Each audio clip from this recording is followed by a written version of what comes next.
Alright, so last session, you were in the library fighting Scrivenskry, something like that, a Yugoloth, from a different plane of existence, as you later found out. And you killed him, and Claudette went to go break the news to his friend, Kingsport. And let's see, where am I?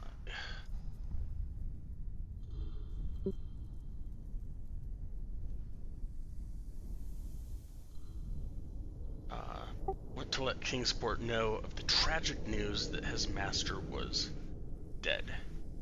To which Kingsport showed no remorse and explained that they had used a scroll to get here to Ythryn a day or so prior, and once Scrivenskry found the books, he was sure that we're here. He was planning on shifting back out of this plane.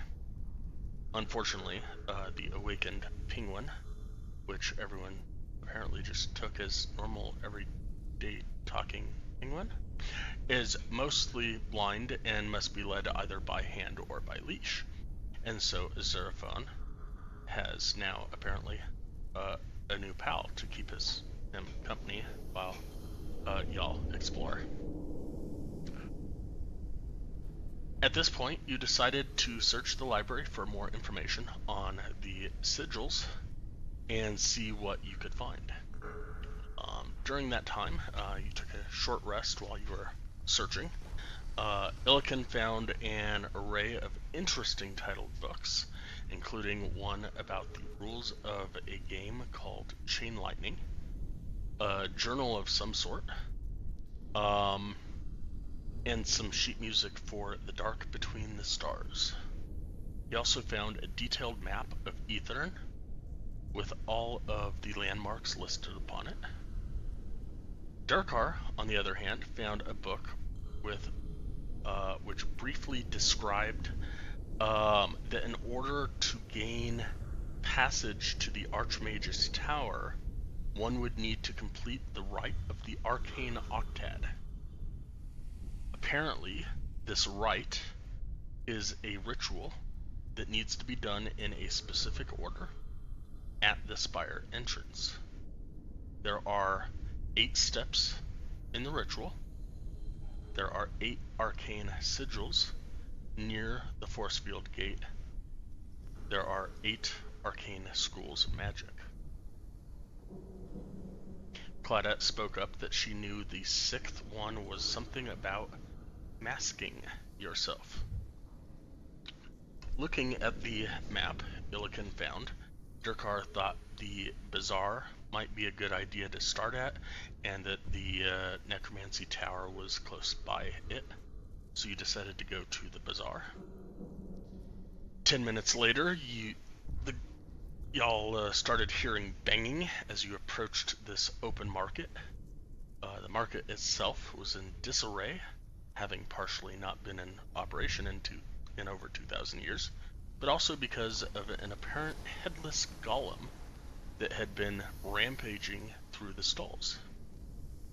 After taking its life force away, you looked around and found some, we will say, interesting items. Claudette stuffed a small pouch that some of y'all think might be cursed into Arden's pocket, the same pouch that Velen had earlier at the library detected as being magical. And currently you have at least 3 items that you believe need to be identified. And we are picking it up with you just having identified. Let's see here. What did you just identify? Oh, I have that here somewhere. Where did the loot go? The Tingler? No. Get the Tingler? No, you did not get that one yet. You got the gray security card. You got the butt plug avoiding. I think were the two that you got.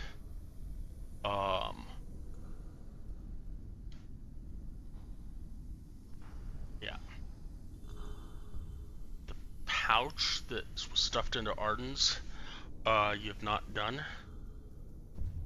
And the ring that Durkar is, that somebody's holding, I think Durkar's holding, has not been done. And there's a third item at least. A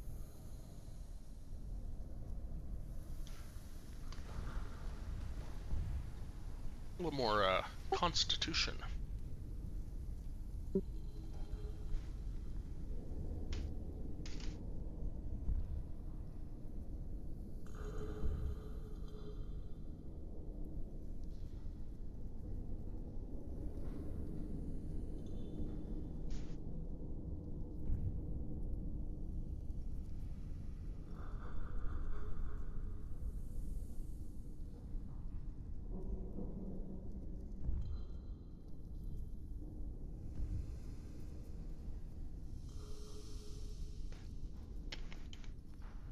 From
say about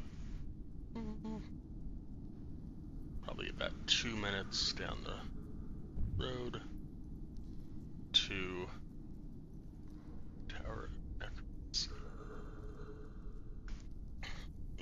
Find a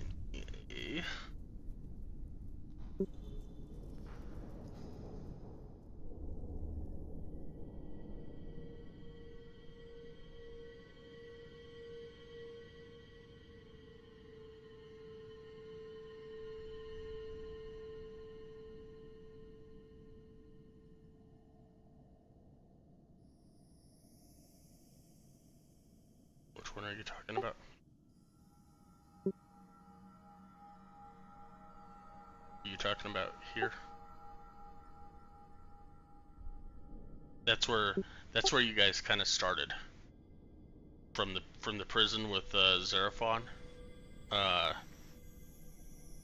Yeah, that's where the shoot. You were heading towards the Mythalar. Let me use It's a different color. Black is horrible on this screen.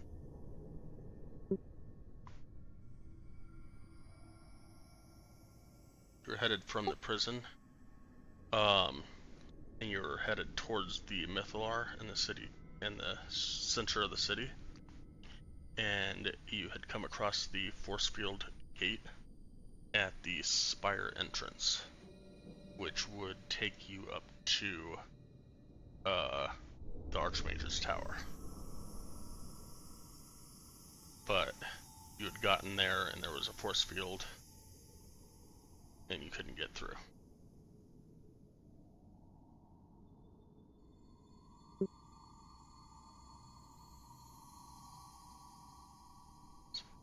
So, nonetheless,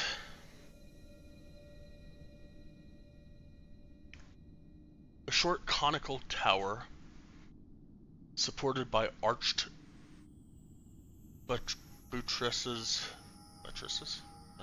stands on the edge of the city. On the outward-facing side of the tower is an eerie, green-glowing arcane symbol. A metal door leads into the base of the tower. Who is not proficient in Arcana?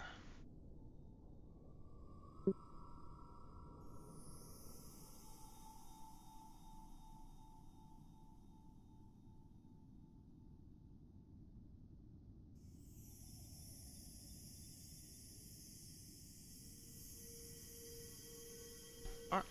If you guys would like to roll me an Arcana check, you can.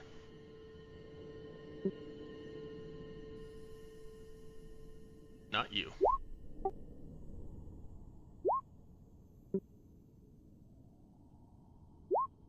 Alright. Claudette, you recognize the sigil, and Illican, you automatically recognize it because you are proficient. Because your weapon gives you proficiency in it. As the arcane sigil for necromancy.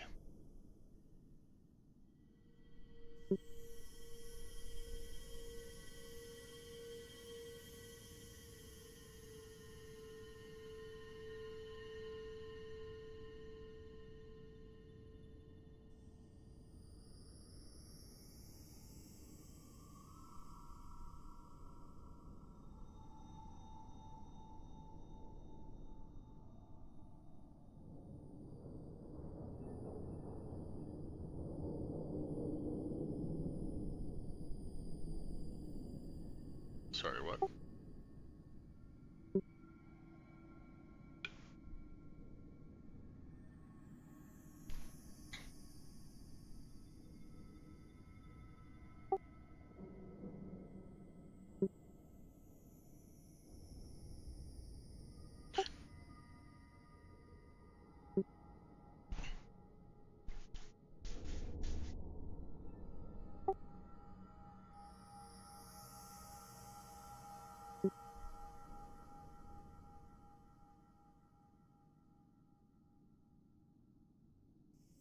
The arcane sigils that you had seen at the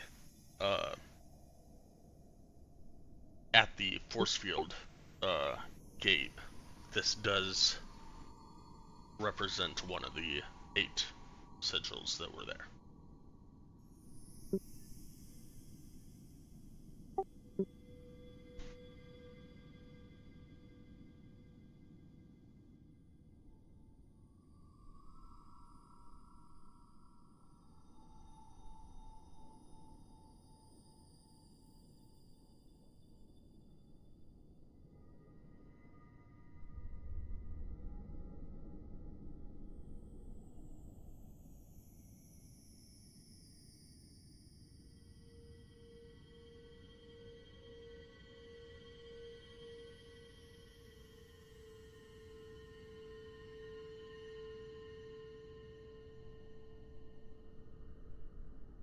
Somebody opened it. I didn't.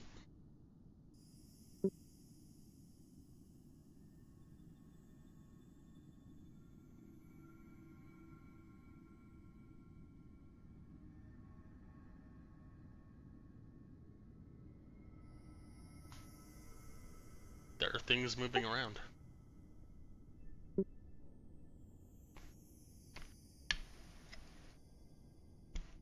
You see hands moving around.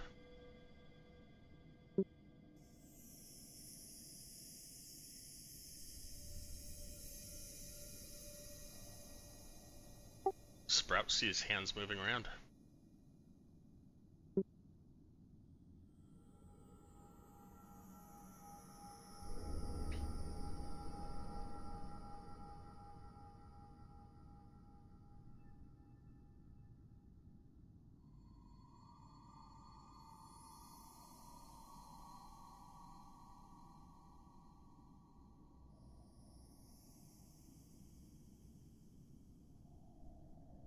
The instructor, who would probably be gone by now, and his students possibly, who would probably also be gone.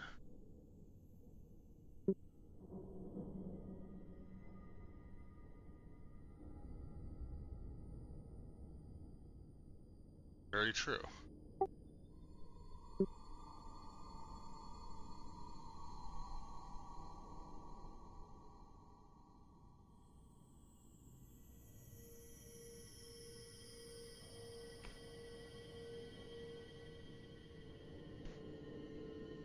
You can go through her. You can go through people.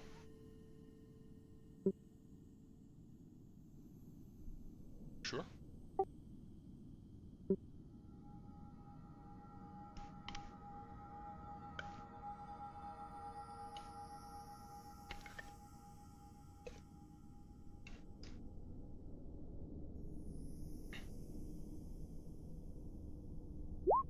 You do not see anything that would make you believe that anything around you is trapped.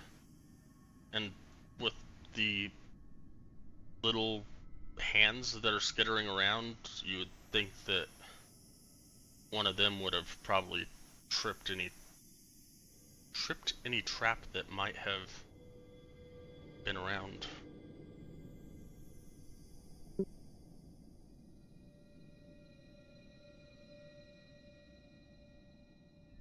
Most definitely. Yes, that's a wall.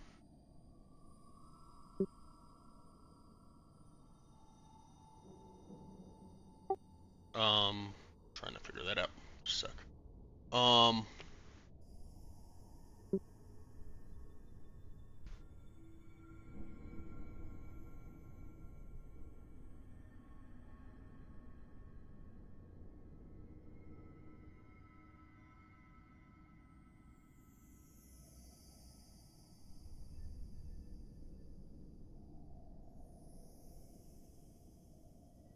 It does not tell me how high the ceiling is, so we will say...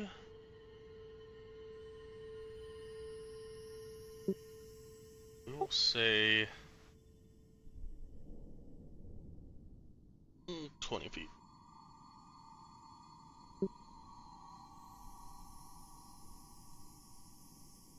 Okay.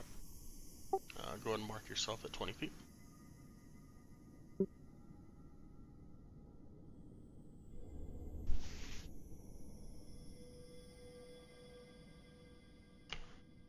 As you enter, a caustic smell assaults your nose. As you enter the circular chamber, gray, disembodied hands skitter across a room, which is lit by an eerie green glow. Chairs are neatly arranged around the room, some containing seated bodies missing their hands. Various pieces of surgical equipment sit on tables and shelves around the room. A one-eyed creature is restrained to to a blood-stained bed in the center of the room. Near the table, a brain floats in a liquid-filled cylinder with a crude face drawn in paint on the glass.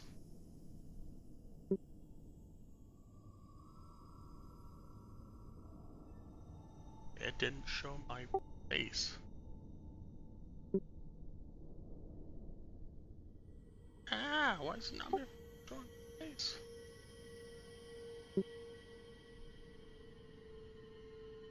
It's also not popping up for some reason. Does it pop up for you guys?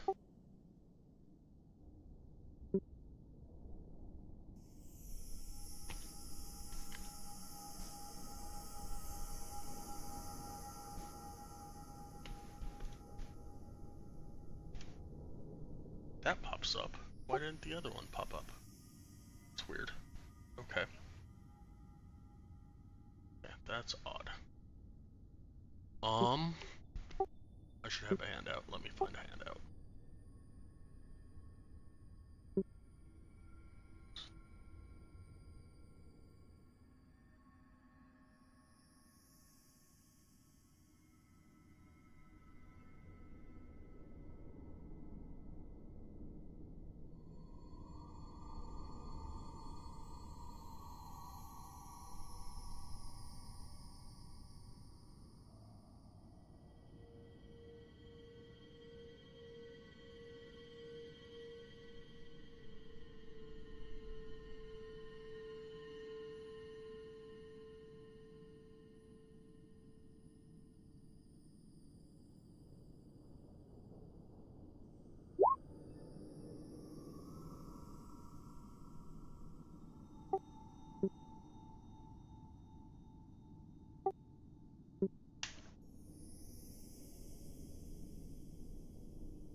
There.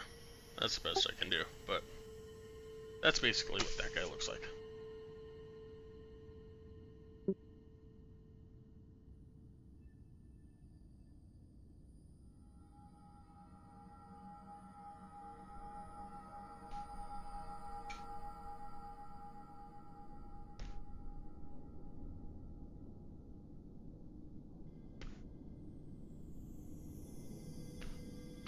And on the bed is something that looks like that, restrained.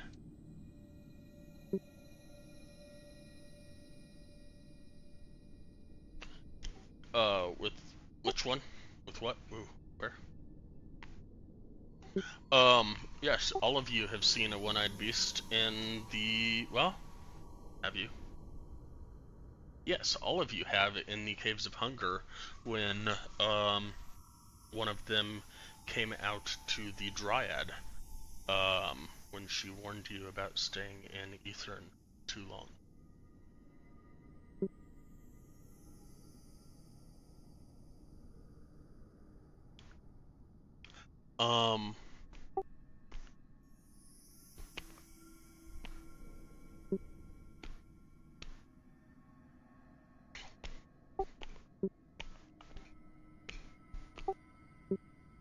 So, As you come in, let me read this real quick.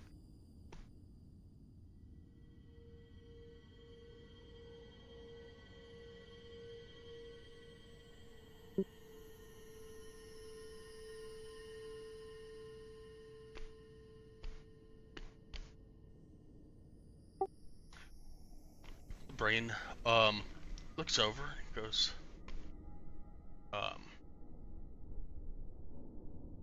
thank you, right, Lima. Left Tyron, can you please put a kettle on for our guests? Hello, guests. Welcome. You are just in time. We are about to perform a surgery. Are you here to help with the surgery?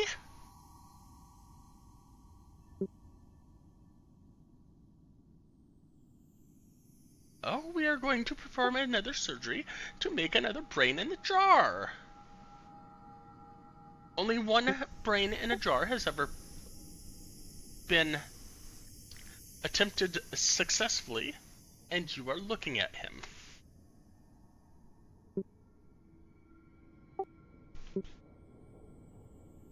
Who has lost a brain?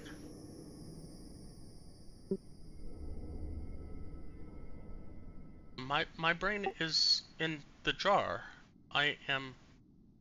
My apologies. I am Lawrence.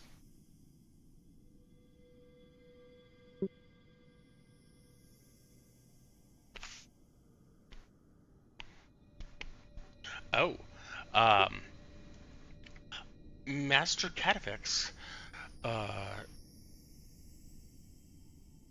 put my brain in this jar. Oh, it must have been 2,000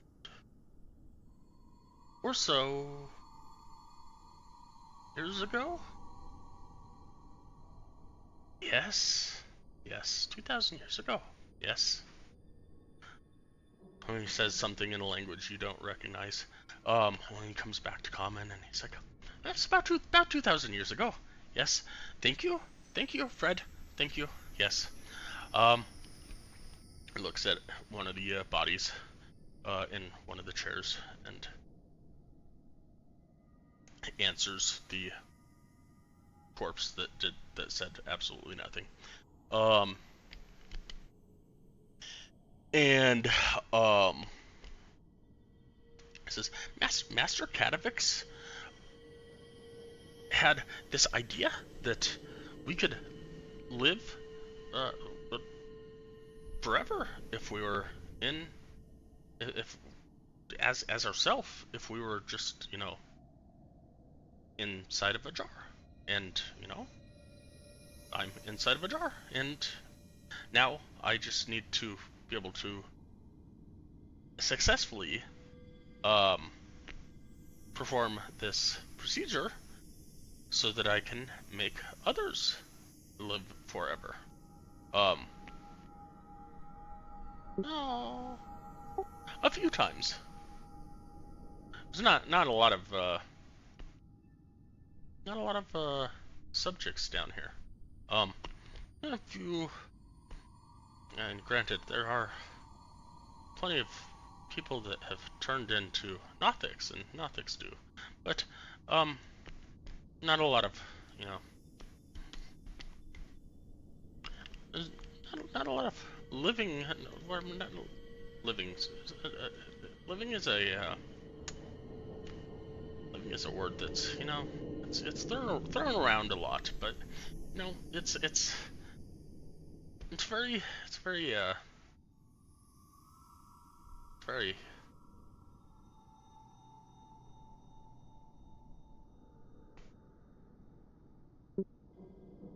um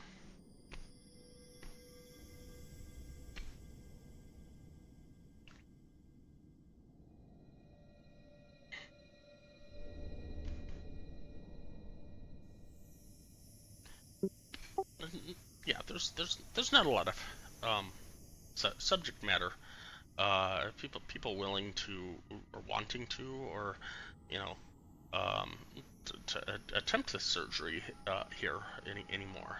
Not a lot of to perform on.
do they suck?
Um, I do not know how to get there.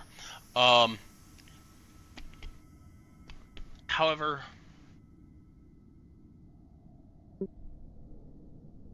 down here. Say that you would,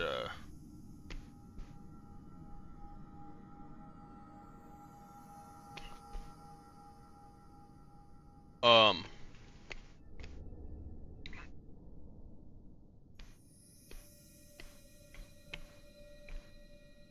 say, I do not know how to get in. I was never invited into the Archmage's tower.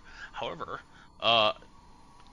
Master Catavix might have a way in. He was never actually able to get transferred um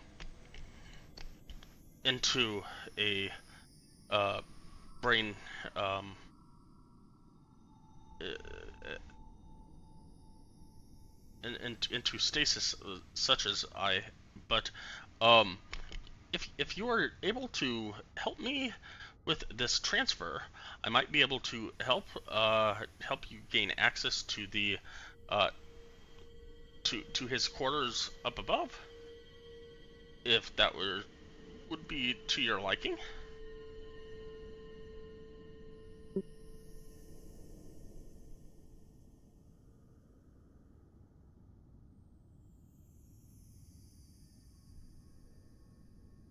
Uh, that can speak. Oh, the Professor Scant.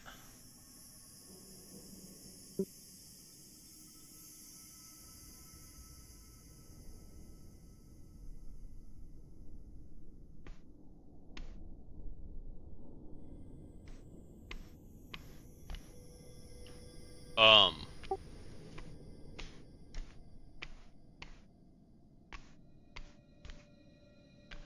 Professor Scant says something in Laros that sounds very elvish in nature. Um, you guys pick up on little bits and pieces of elven words here and there, but can't really make out what it exactly it is. Um, and the brain starts to look a little perturbed at what is going on. With the creature that is restrained on the bed, looks up and goes, "Need magic. Need magic. Need magic."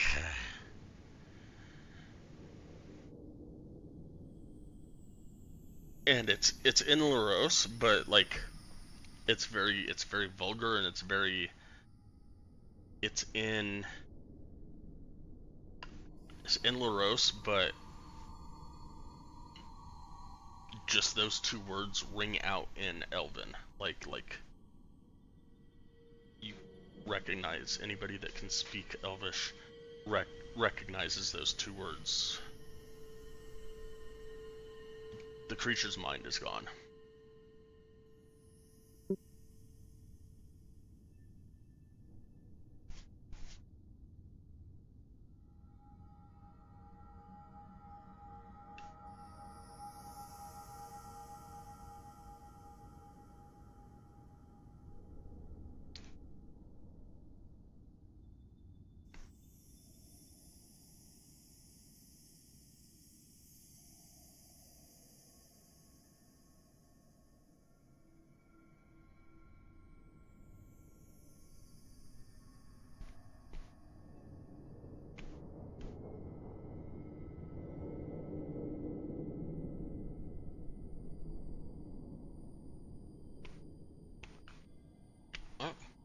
Oh. Anybody else want to help? Or not help, or... Alright.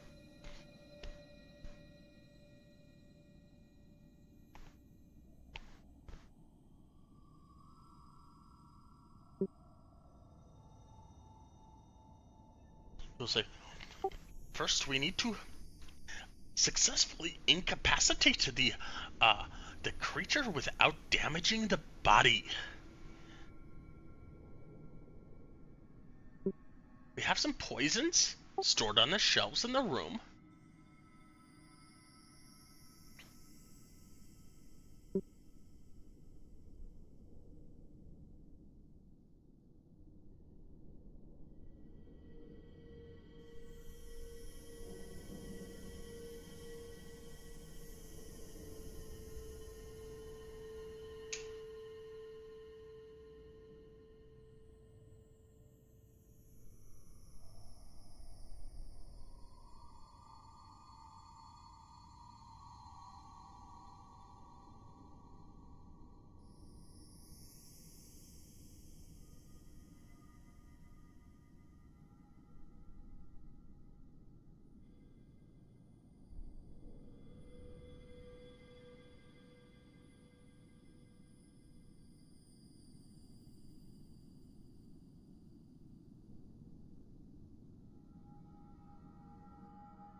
Alright, give me a perception check, Claudette.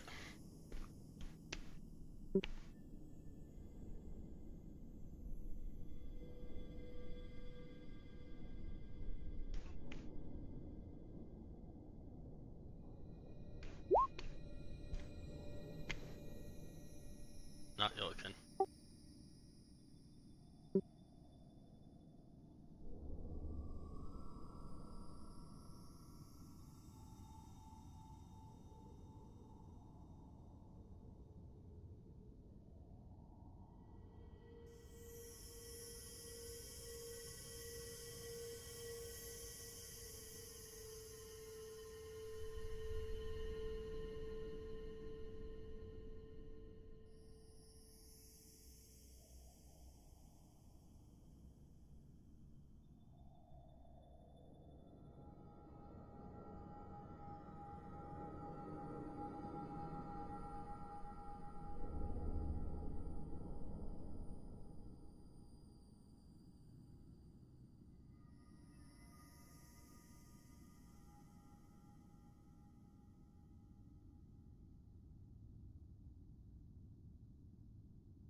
Alright. So, over about right there, there are a few poisons.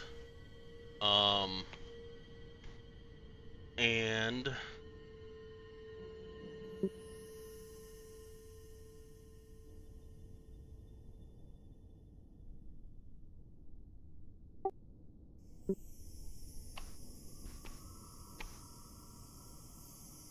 send you something in Discord.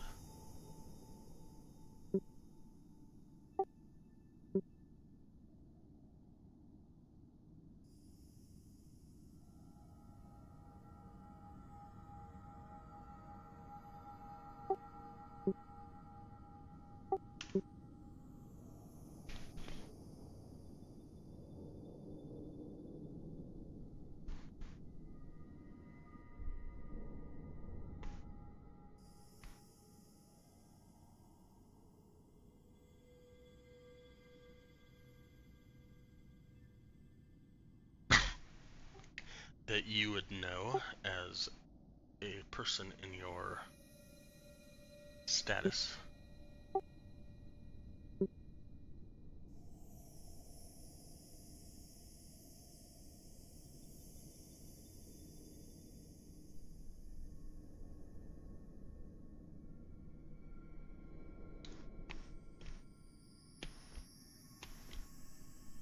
You can only carry a few of them on your person. You can only have up to 5 bottles on your person, yes.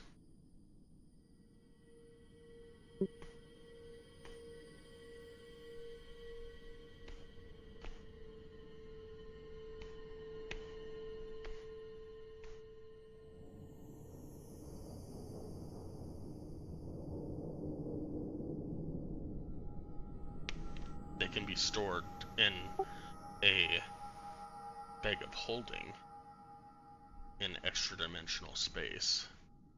There's also a piece of your weapon that I don't think you've ever used. Yep.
Left Glema. Go over there. Hold his head. Right Tyron. Over there. Come on, come on, come on, over there. Left Tyron. Where is the kettle? Up, up. Fred. Left Fred, left Fred. Come on up here, come on up here. Left Fred. Up. There we go.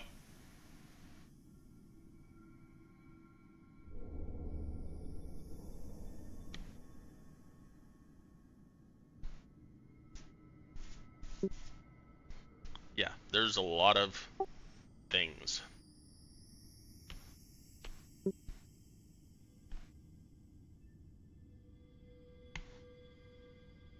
Alright.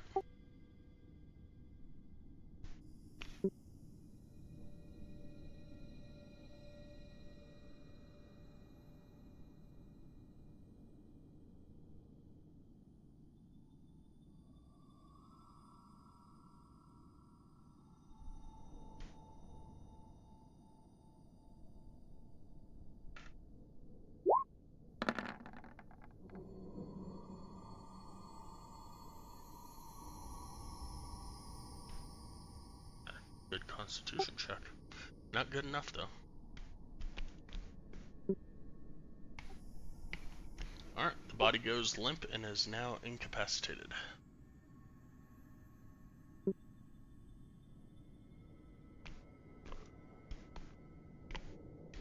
Alright, if someone wants to give me a medicine check to tell Lawrence where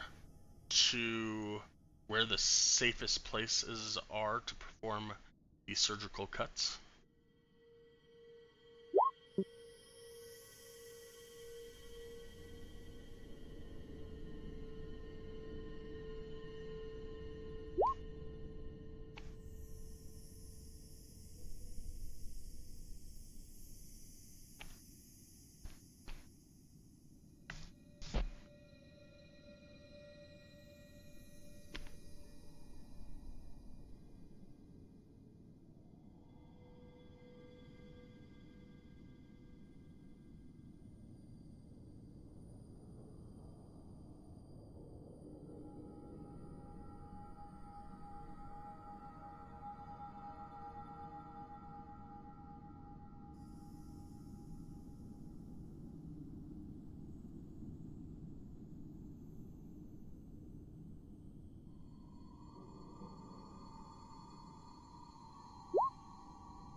I can totally imagine that.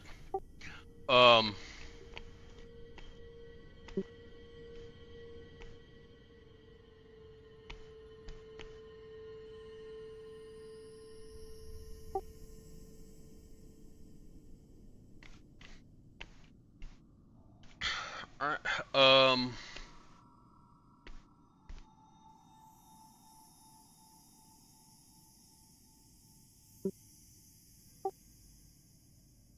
do either of you want to make the physical, surgical cuts to help?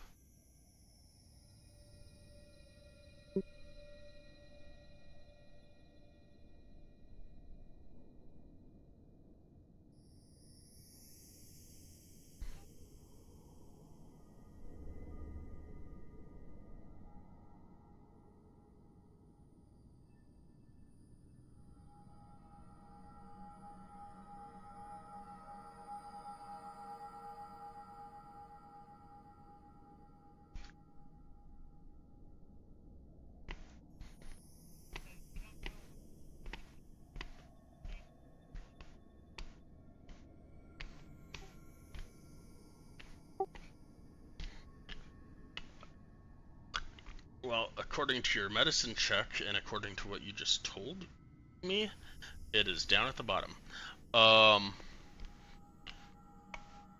So he'll look over at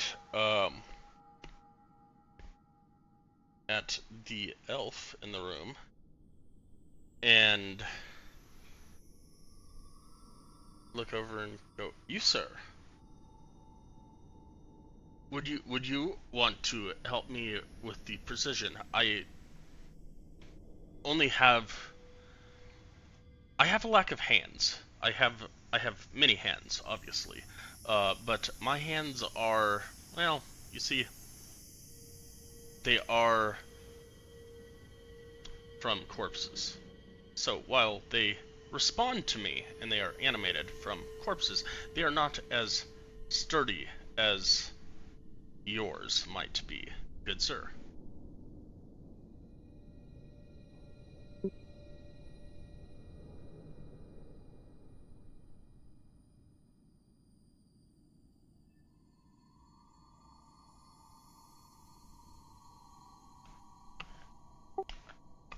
Would you be willing to make a couple of cuts for the doctor?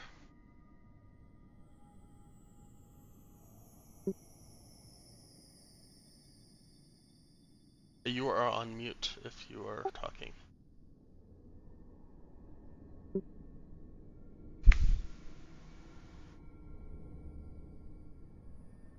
All good. Alright. Give me a straight dexterity roll. So just click on where it says dexterity.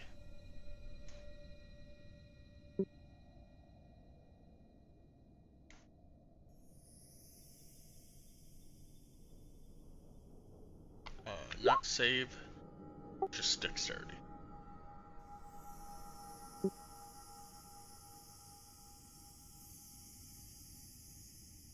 Right above the number 5. There we go. Perfect.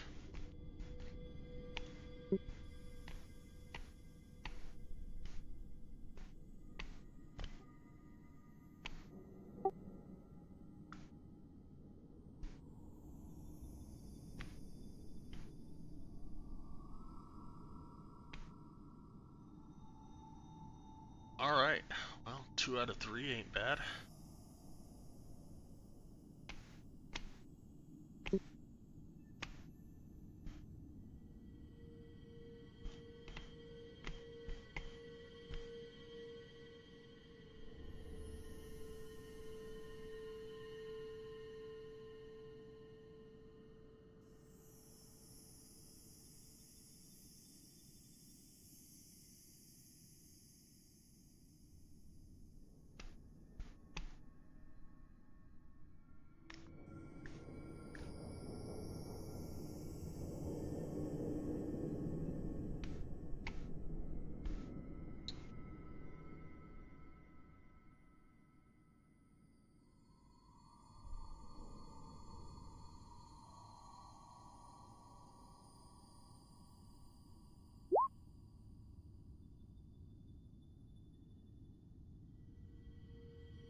Alright, so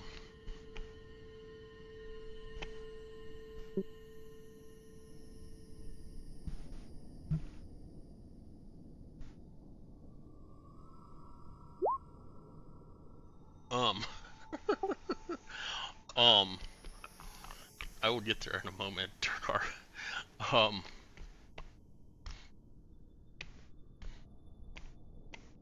Alright, so the brain in the jar, or Lawrence, as he prefers to be called, luckily got a 16. So that will rule out the 10 and the 7, which were did not make the DC.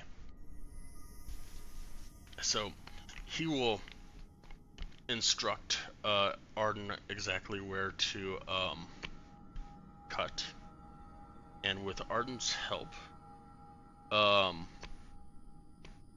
will skillfully cut the Nothic's skull and pull out the brain and plop it into, well,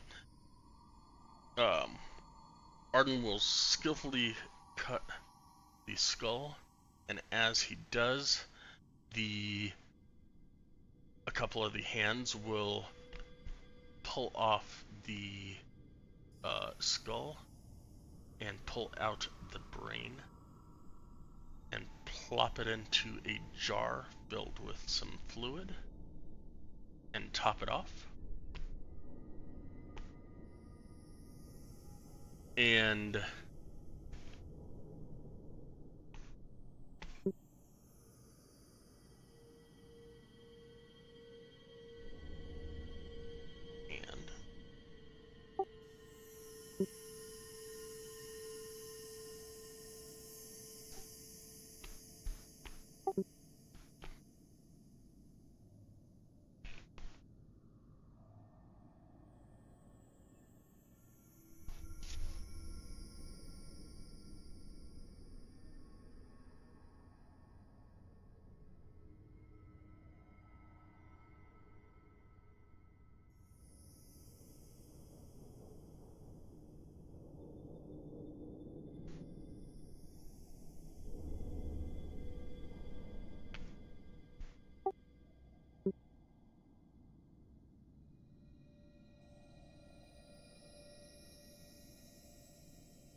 So now there's another brain in a jar, and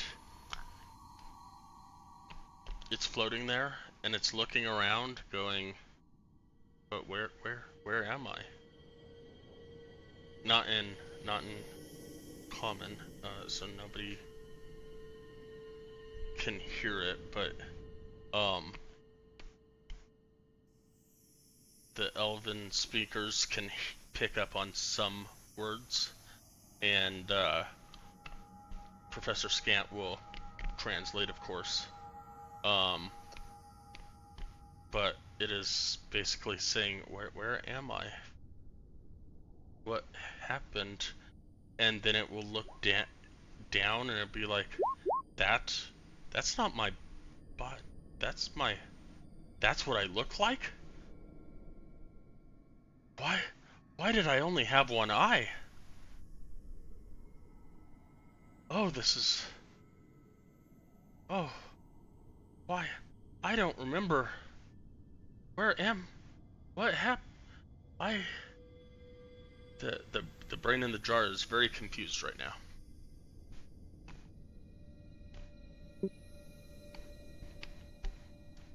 We crashed, and everything was just a miss, and everyone was running around in a panic, and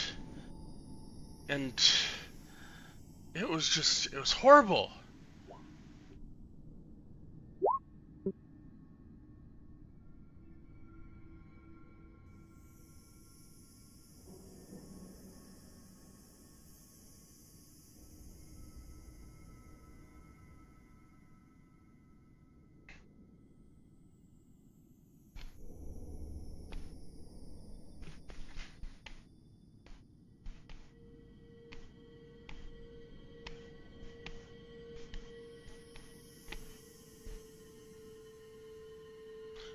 Well, Professor Scant was translating.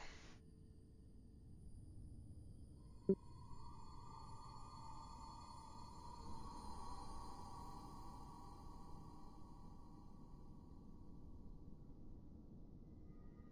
course you would ask that.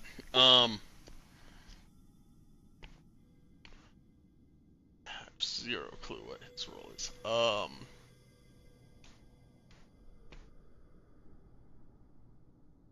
Yeah, probably. He is not going to have any help for you.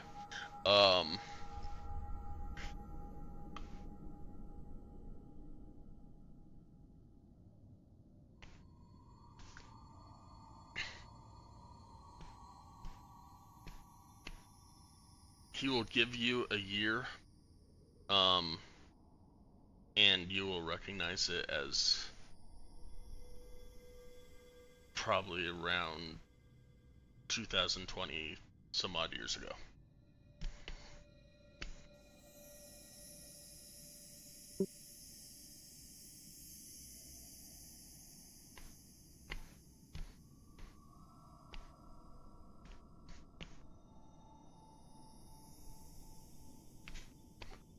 Well, of course, you can head on upstairs. Also, by the way, if you would like to live forever, I can help, of course, make any of you into brains and jars, if you wish.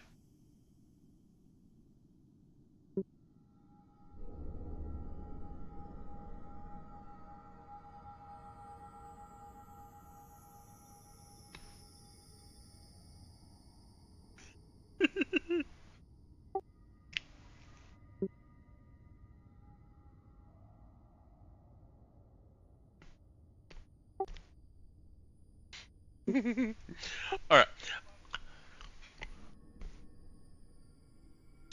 Um, Durkar.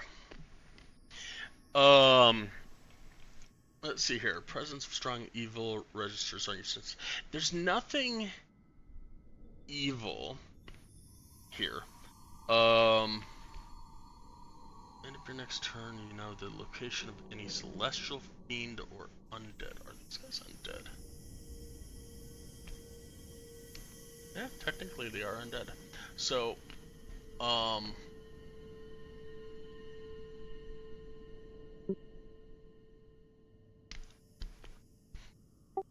alright. No celestials, no fiends. 60 feet of view. It's not behind total cover, typical, the type. Blah, blah, blah, blah, blah. Consecrated, desecrated within the Alice. Alright. So the only undead that you sense are those that are in this room, and it is the hands, and now and at the time of your casting, it would have been the one jar.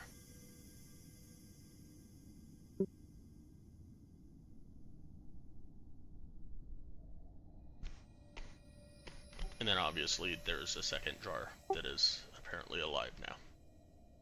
Or unalive, or whatever.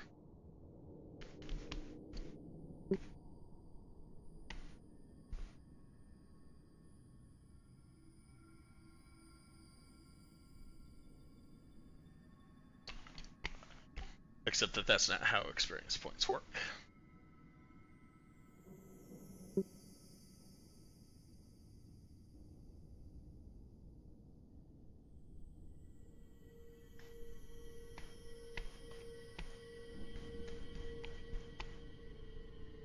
Claudette, did you take all the poison, or did you leave some of the poison, or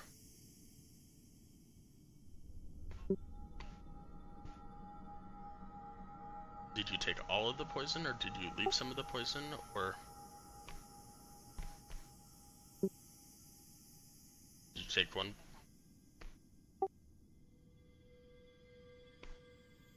Let me rephrase that.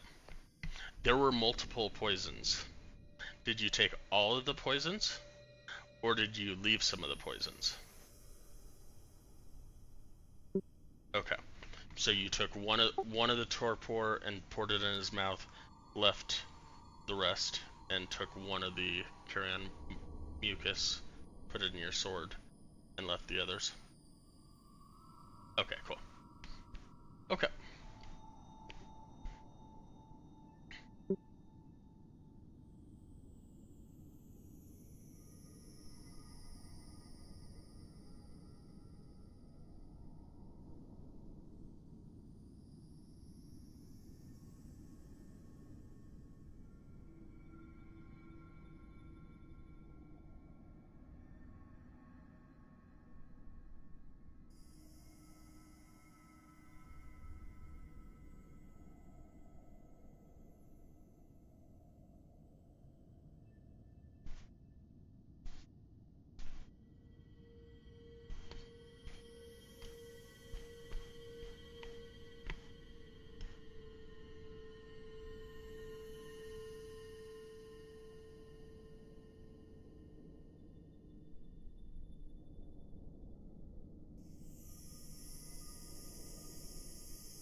Books, overturned tables, and bones of varying shapes and sizes lie strewn about the floor of this small round chamber, all covered in green luminescent fungi.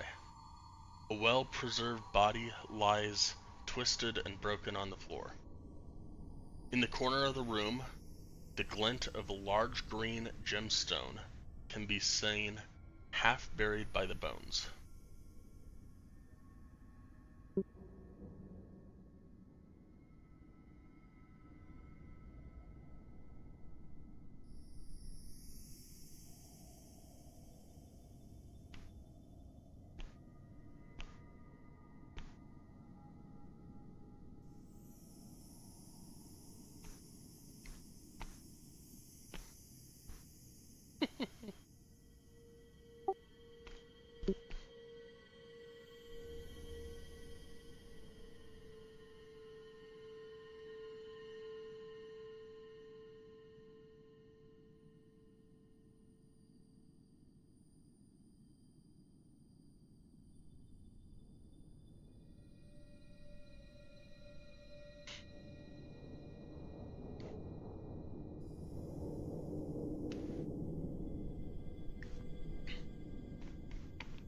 Sorry, what orb? The large green gemstone?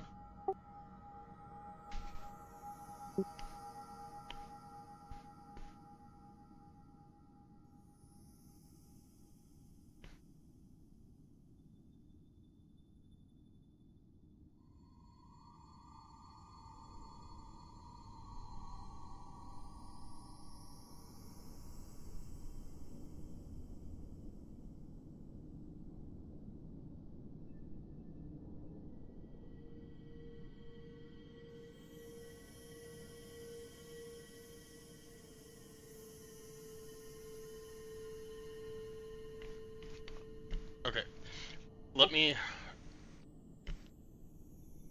reverse again. There is not going to be anything. You're never going to find anything that says that.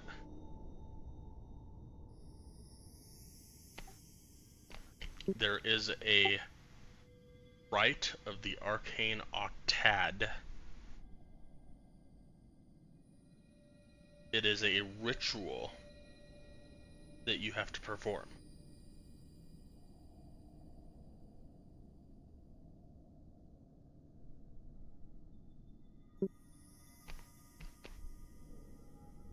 There might be writing somewhere, but it's not going to. You're not going to see some. You're not going to see something that says, "Arcane Octad. Here is a verse."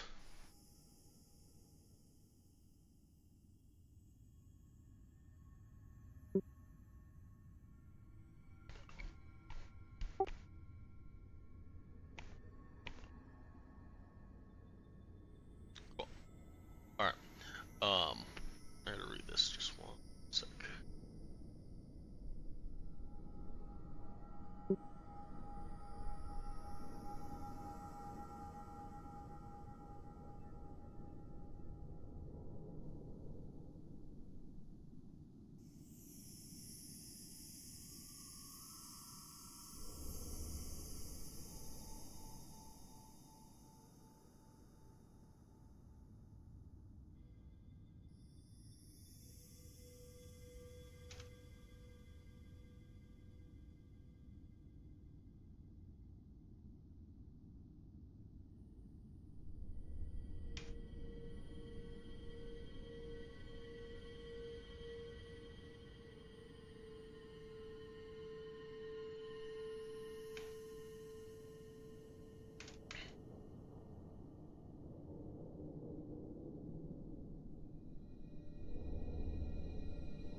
Um,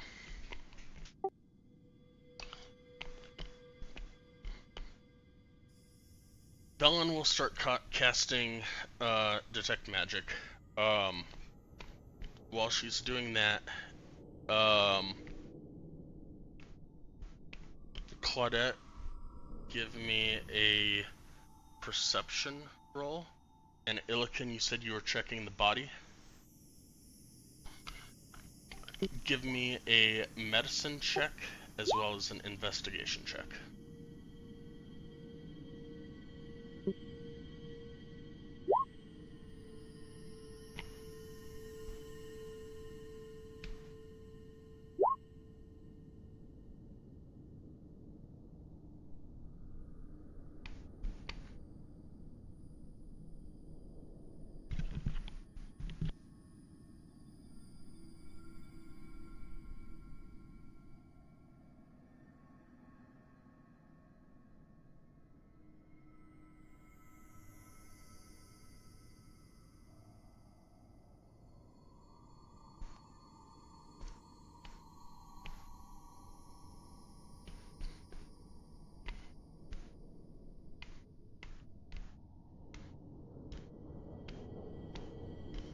Alright. Illiken, to 20 on your medicine check.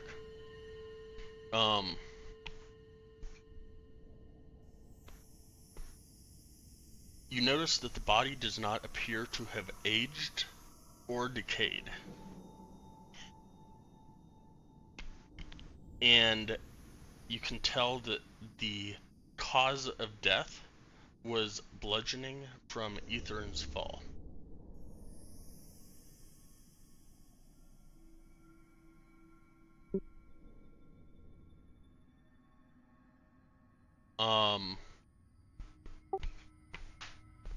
Claudette with a perception of 22, with all the help of everybody around.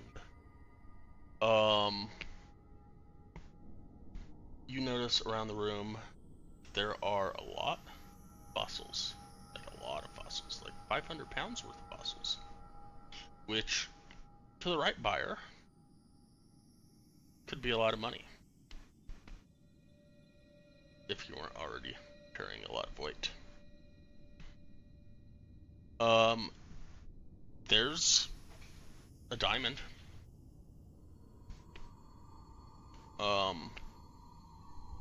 There's the emerald that you guys already saw. There's a staff that looks like it's made out of bone.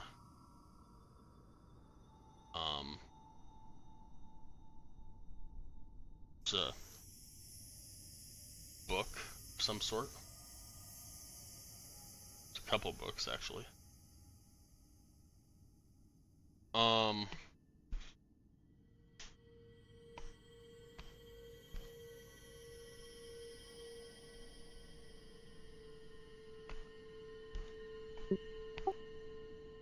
Illiken, you find a ring on the body or on this body.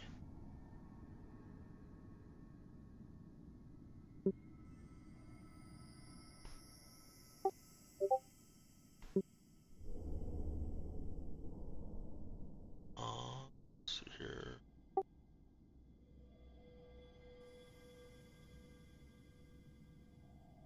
And but you also find a letter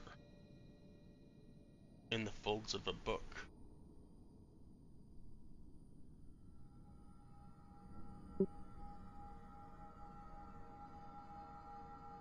Can.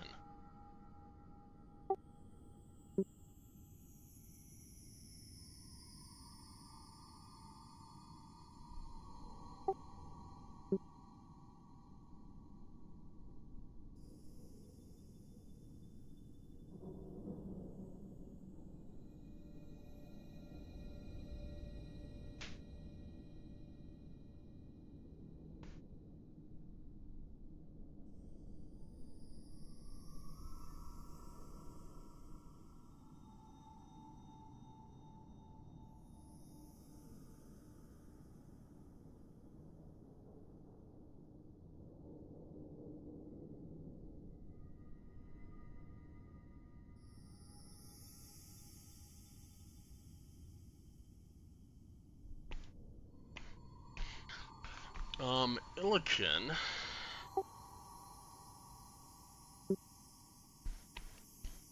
Since you happen to be at the body,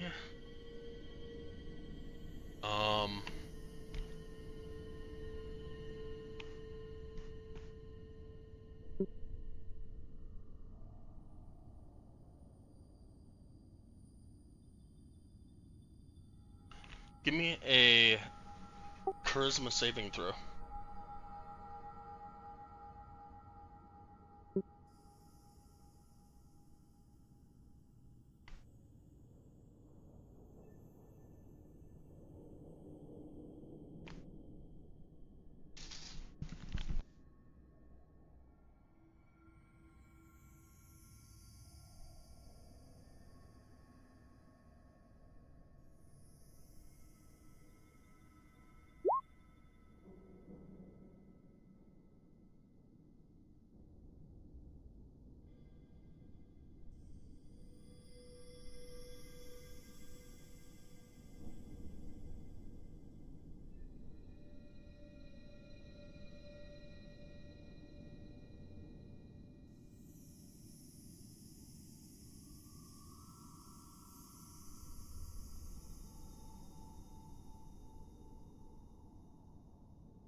I'll bet you already know this, but that's not good.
Illick and I will be right back.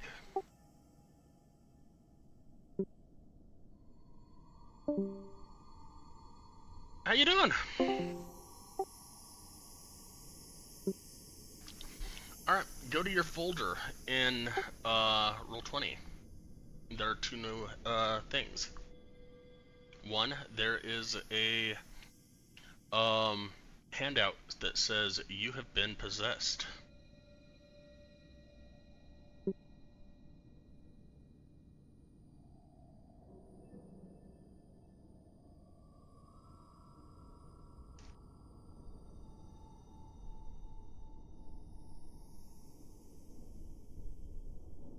So I will roleplay him. But in combat and anything else, you will play him. So I've given you his NPC character sheet. So you will still use your token. And you will click your token and then click on his initiative to use initiative. And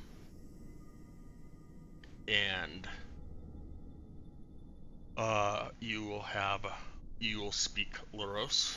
You will everything basically stays the same. You will still have your strength, dexterity, and con scores, which I'll need to switch his stuff to your scores.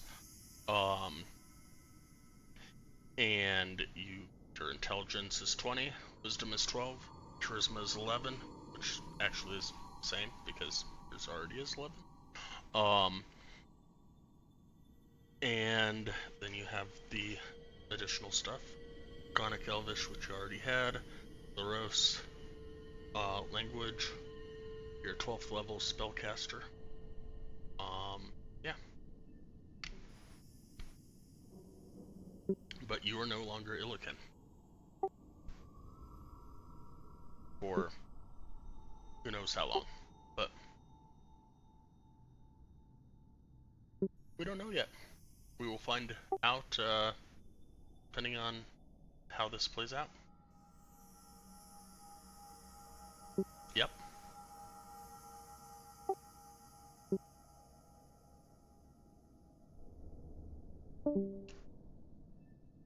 Oh, really?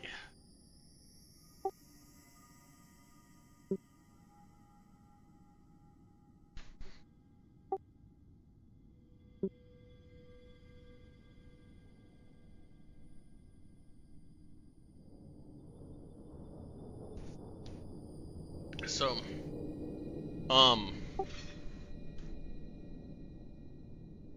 Illican stands up.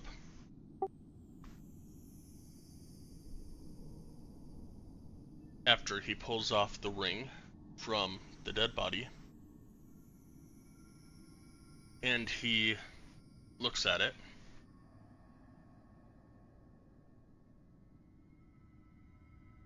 He kisses it. And he puts it on his finger. And he turns to you. Says, "Greetings. I am High Necromancer Catavix of the Ythryn. I know not how much time has passed since the city fell from the sky, but I need to find someone. I will relinquish this body back to its owner if you permit me to raise mine from the dead and begin my search."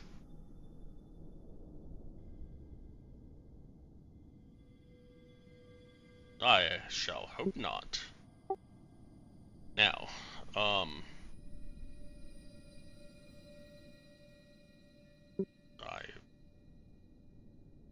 2,000, you say? Nice. She should have done the same thing that I did. She should have been trapped in an emerald, the same that I had. Nonetheless,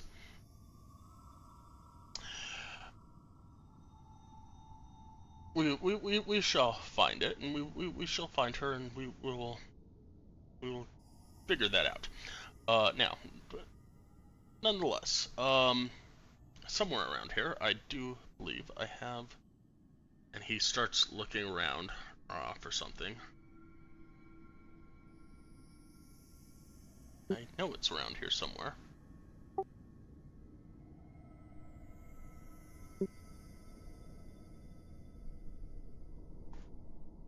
A diamond that I need to raise my body.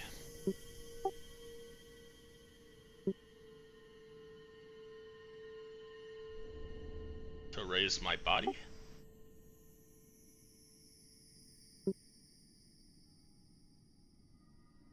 A small... I was kind of trapped in an emerald until somebody came along. I just needed... yeah. Yes.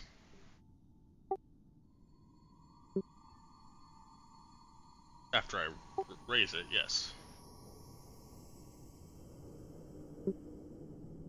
No. Why would it hurt? Say its name's Illican.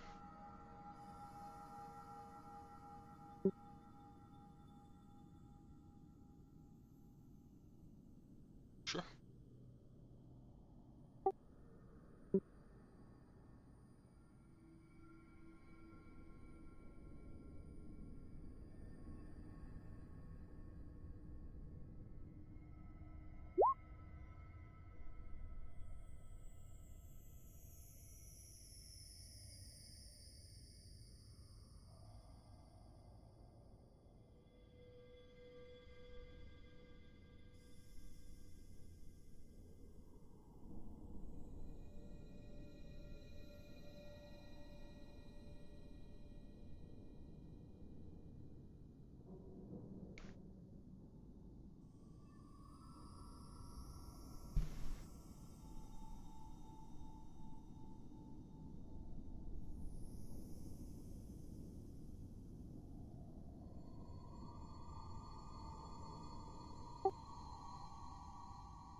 No, I'm reading.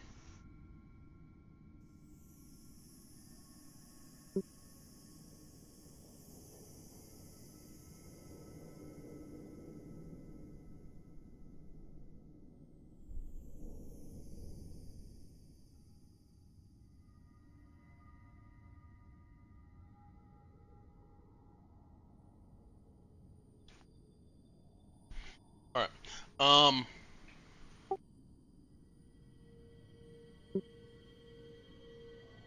Before you rolled that, we will also say that if you no, he won't because you didn't have.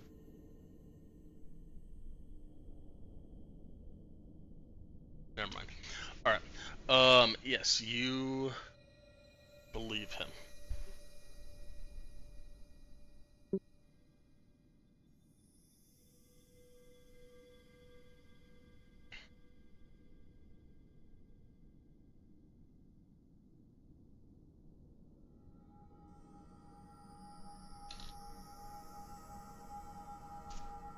And you're holding it out, like offering it to him. Okay. He'll grab it and he will grab it from your hand. And he will turn and bend over the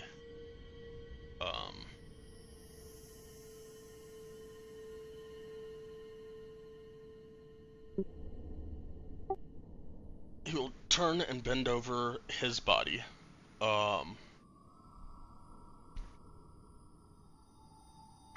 and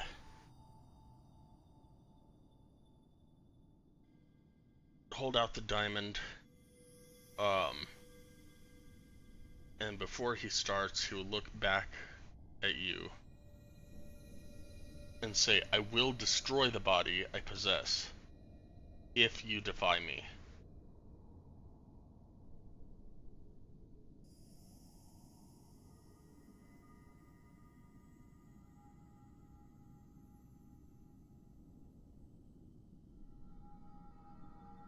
Then don't defy me. And he will start casting the spell. Now, if you would like to give me another insight check, you can.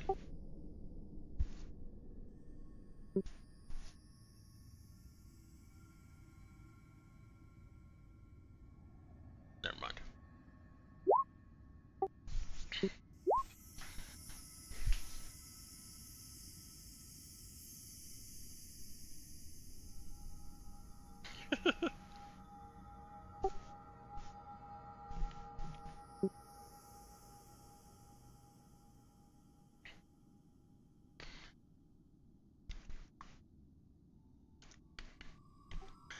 So, are you going to interrupt him at all in the next hour?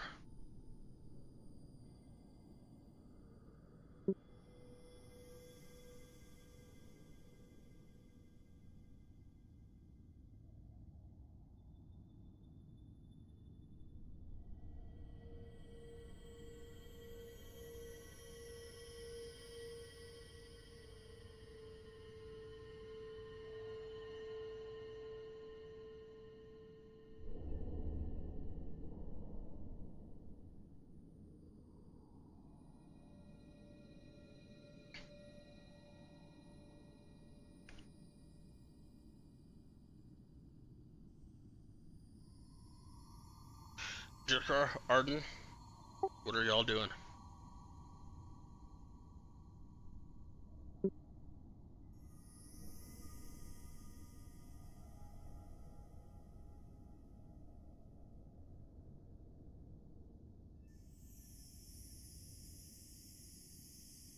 You are free to give me an insight roll if you wish as well.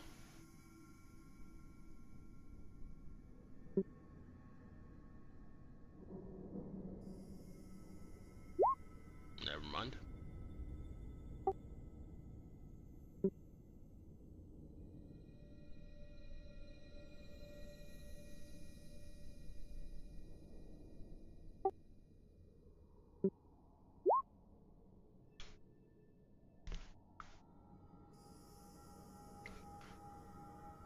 Arden, um,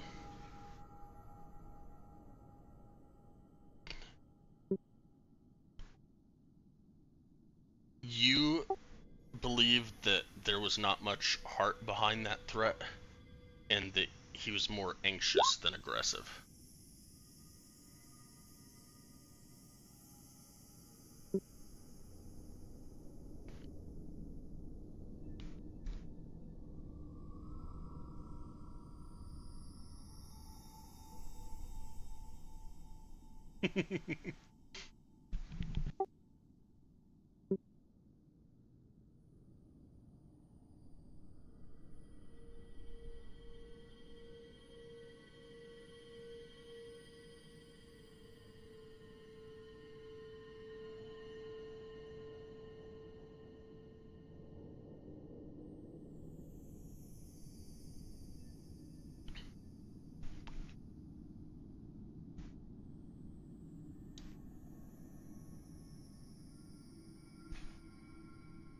It's currently not answering you.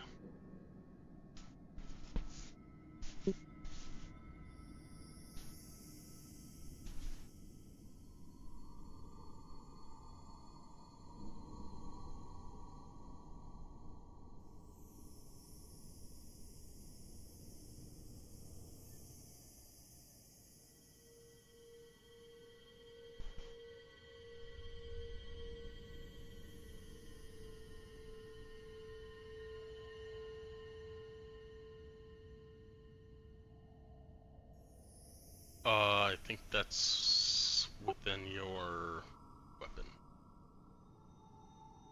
your artifact.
What's your let's see here.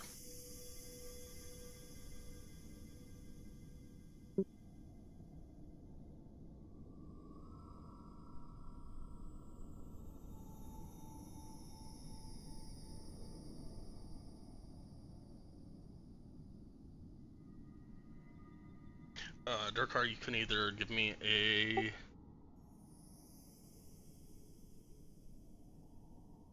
let's see here. DC 13 wisdom save, or you can fail it on purpose. And give me your thoughts, your meandering surface thoughts.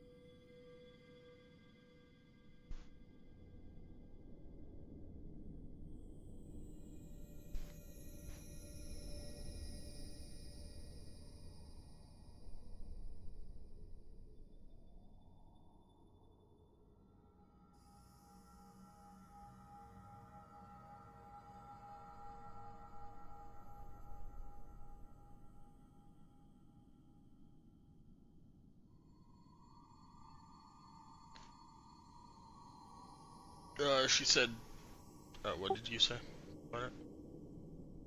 disturbing thoughts?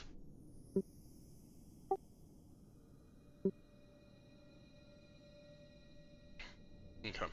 So those thoughts, but she has to cast the detect thoughts spell in order to get your surface thoughts from it. So you can either uh, do a wisdom save DC 13, or you can fail on purpose and not roll, knowing that she's casting.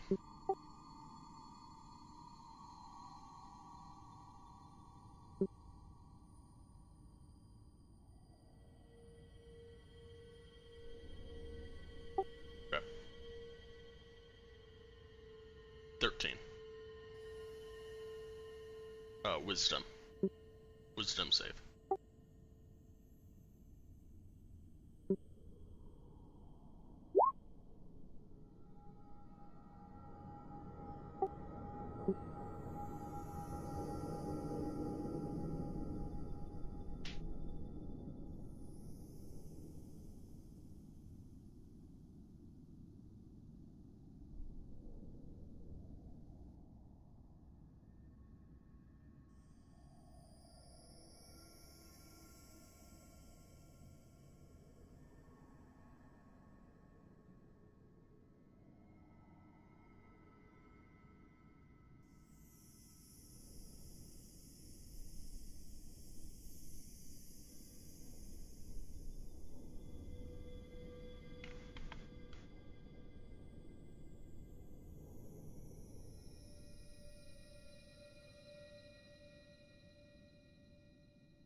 somewhere in the astral plane.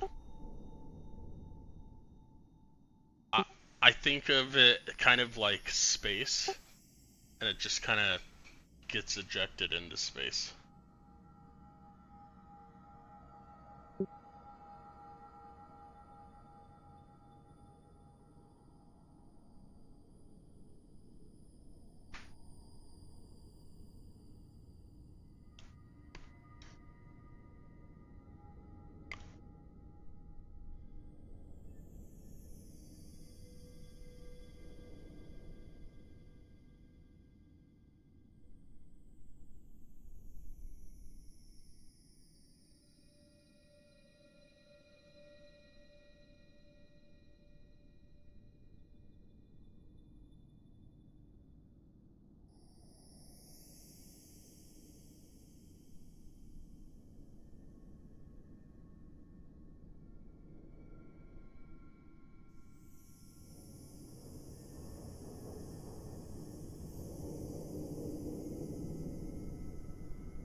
What's up?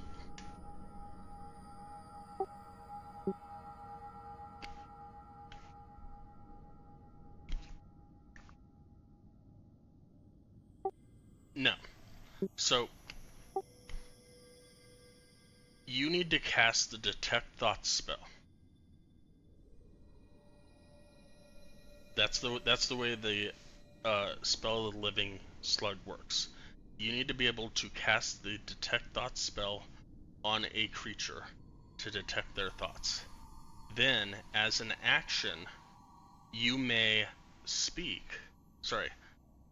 You may cast the Detect Thoughts as an action.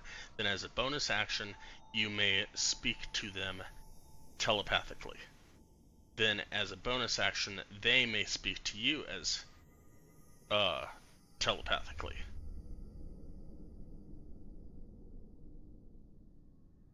The problem is that he got a 16 on the DC 13 save.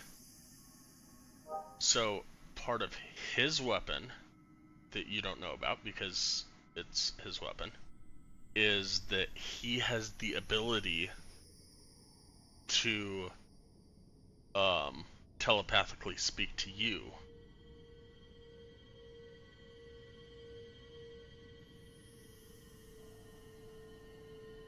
But you don't have the ability to speak back.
Sure.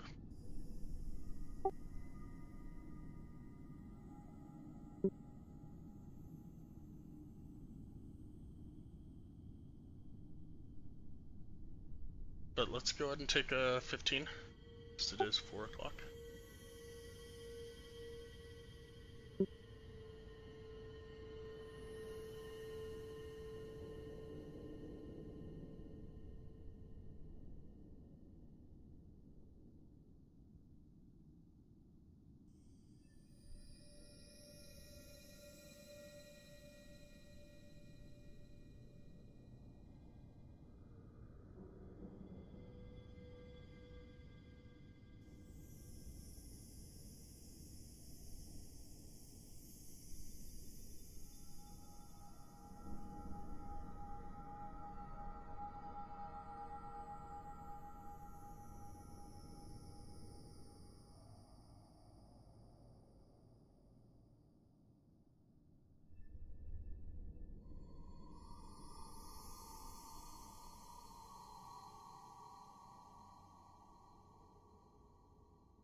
You're just imagining things.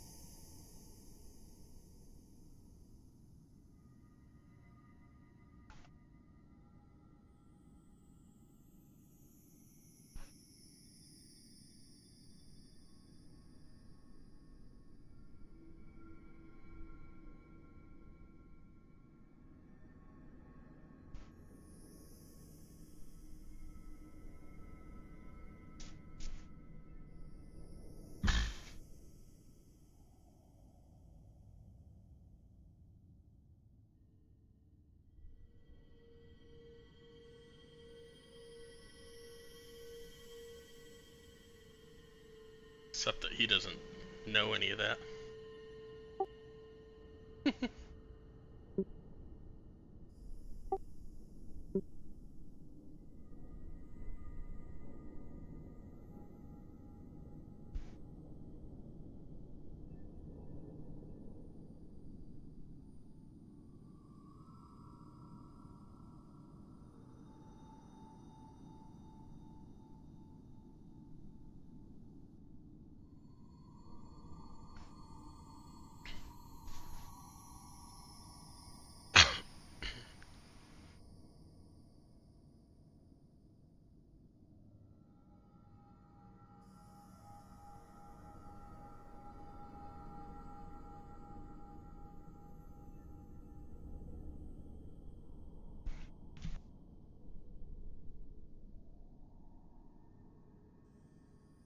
Wow.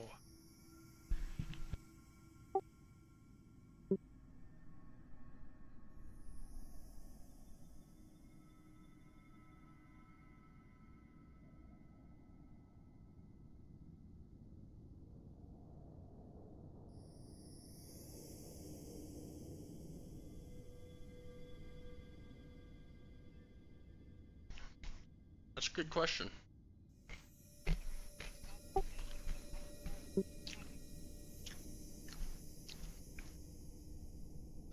Guess I'll have to scroll to that point in the recording, huh?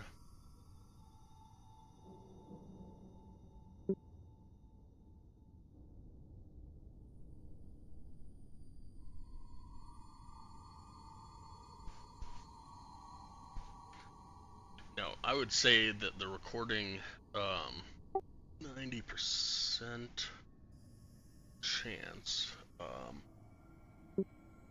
yeah. The audio input, records what my headphones hear and what my microphone hears.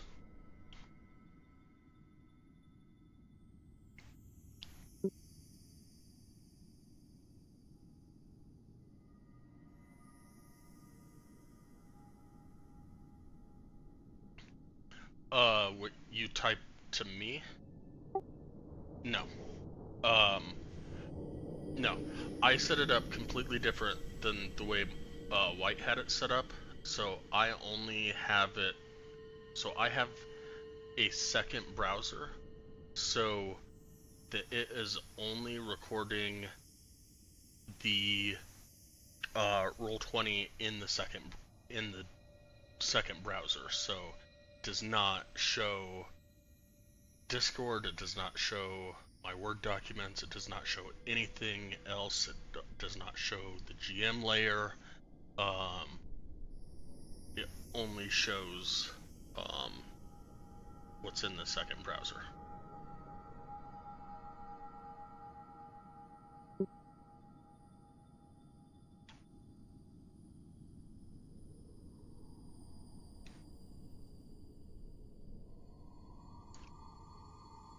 I'll second that.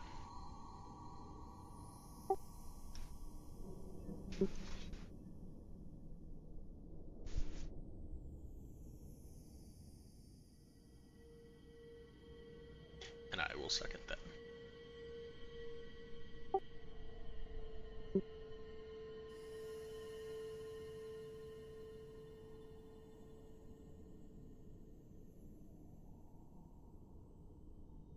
Um,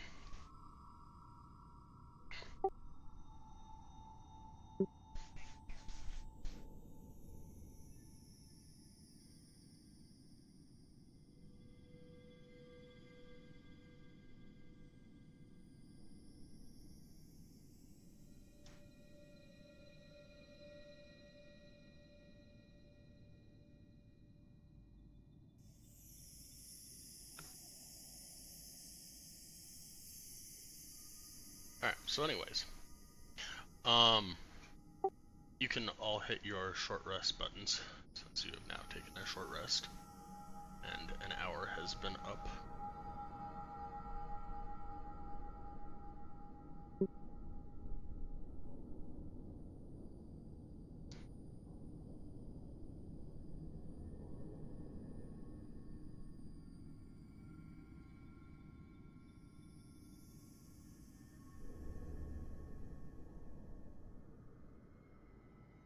I am sorry to say, Milliken, you are no longer possessed.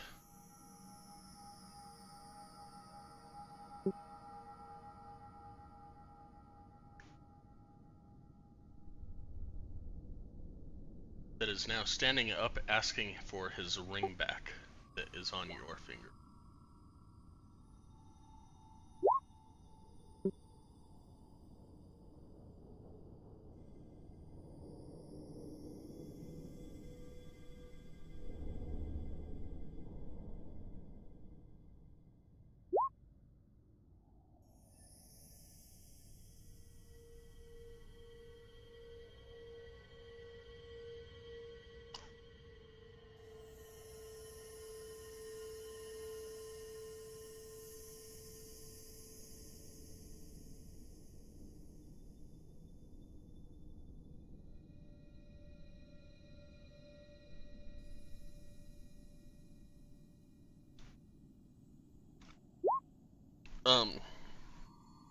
Milliken.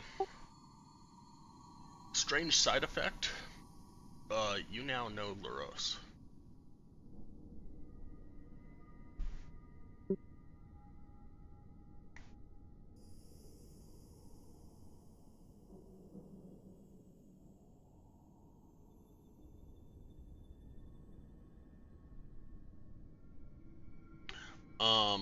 Are you asking?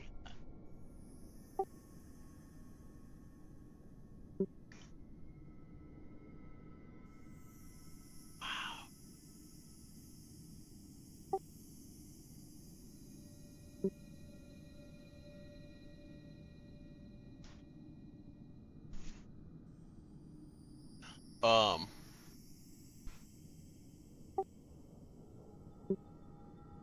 oh no, he looks very fresh. So, because I had to look for an image and build an image just now because I totally did not expect you all to let him cast that. So there is his. Not kill him. I was expecting for you to interrupt him, and I had a whole thing, but planned out, and that's why he got a character sheet to play that he's no longer playing. But um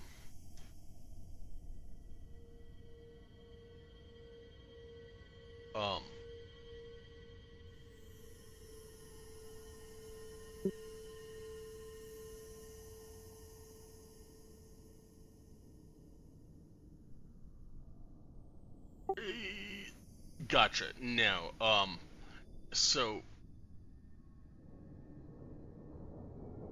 I get what you're going at, but there are things that you don't know.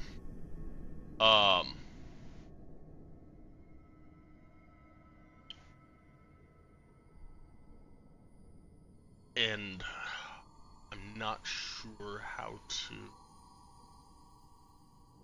you would find out about that, but when I figure that out, I would let you know.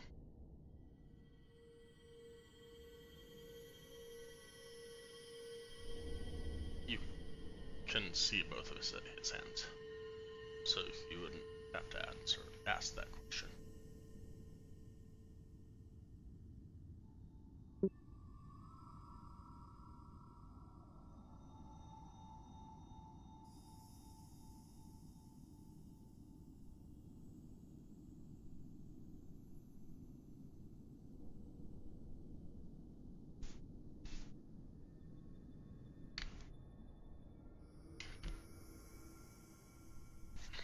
Gotcha.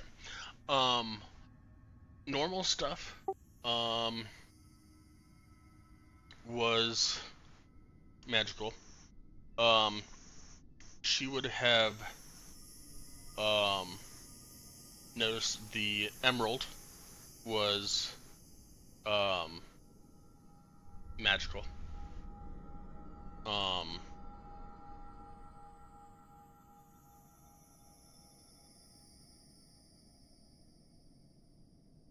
The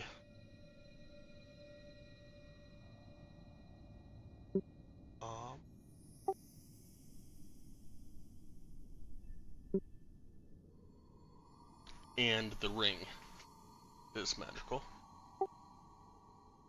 And the book that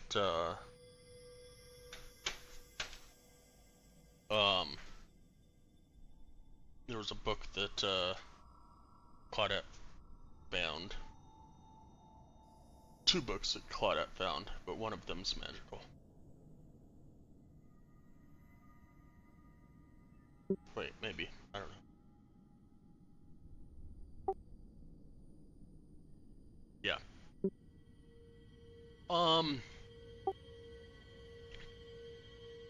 It was in a magical state, we'll say. The whole. Actually, let me put it this way.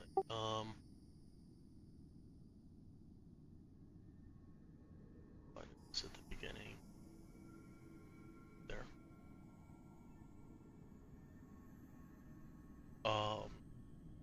The whole tower reveals an aura of necromantic magic. So she would be able to tell, and actually, as a necromancer herself, she would be able to tell you, and that is actually a good way she could tell you, Durkar, that his body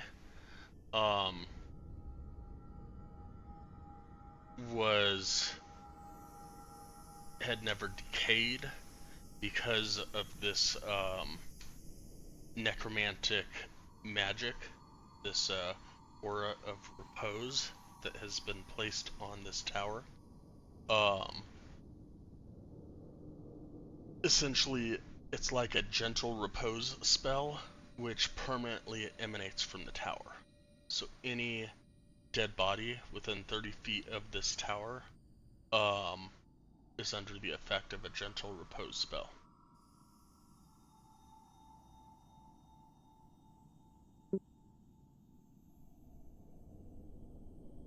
And he himself will explain as he emerges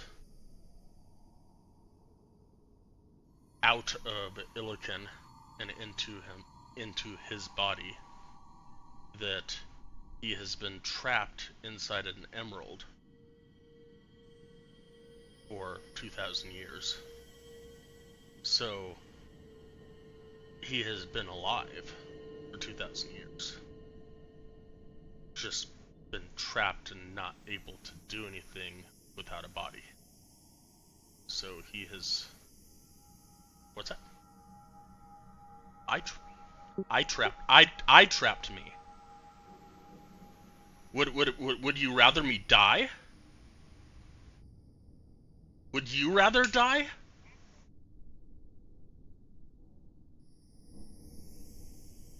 You're falling to your death. Would you rather die or try and prolong your life?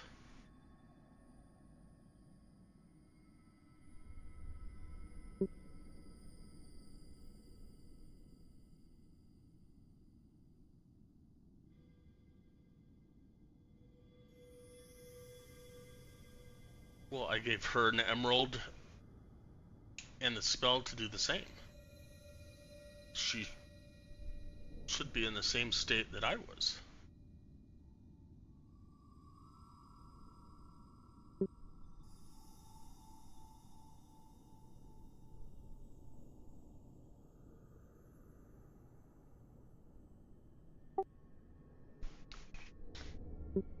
That I do not know. She is the high enchantress of the Tower of Enchanting.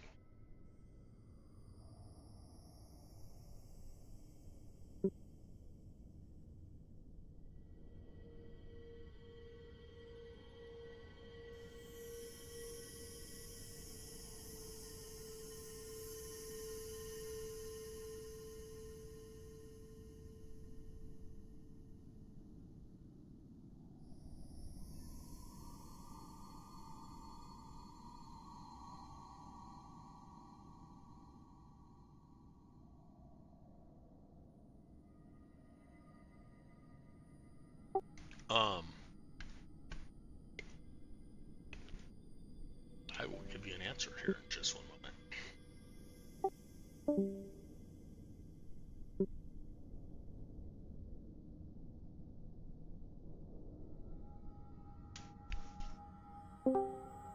You are.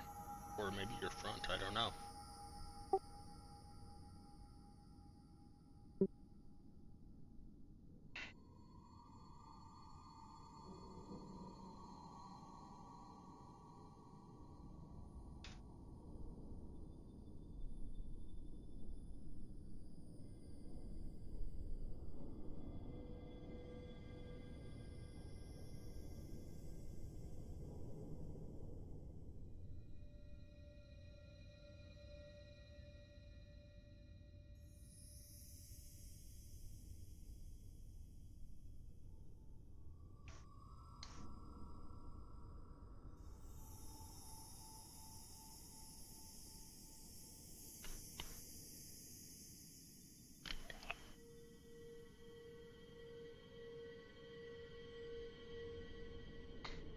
He'll look at you and say, if you help me, I will do what I can to help you. I have but one of the 8 that you will need to perform the rite. You need to perform 8 steps of the rite of the Arcane Octad in order to gain access to the Archmage's Spire.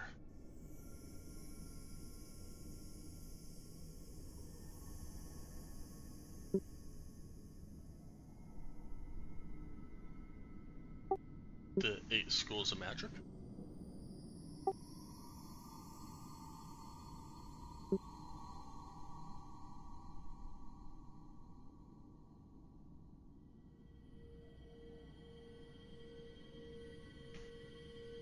The emerald?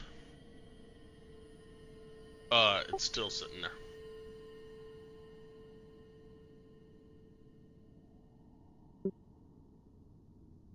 You were.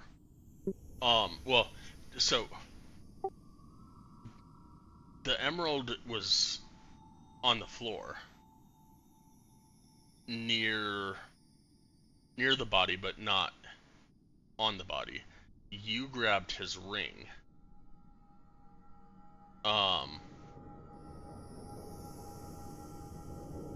He cast the spell from the gem on you, and possessed your body, and you got your soul went into the gem,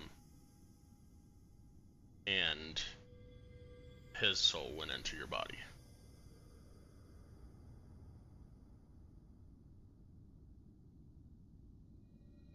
Correct. So your soul is back into your body, and his soul is back into his body.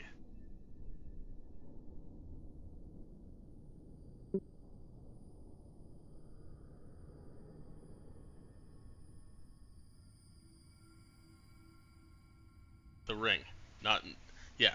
He asked you for the ring, not the gem.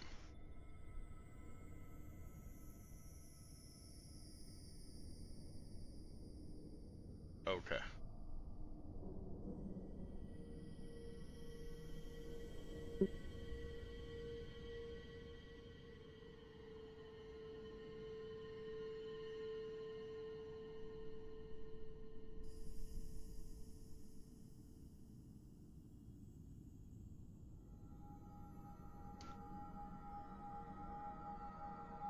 No, no, no, no, no, no, no. He was in the emerald gem,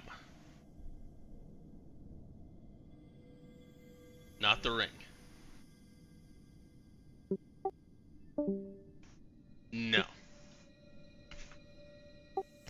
He was no. There is a ring and there is a gem. The gem is an emerald. Um the emerald is the emerald was made into a magic jar. Not that you know this, but I'm trying to explain it so that it makes sense. The emerald was a magic jar which held Katavix's soul. And he could see out of that emerald, which was near the body, not on the body, for the last 2,000 years. So when Ythryn came over near the body, Ythryn grabbed the ring. That had nothing to do with anything.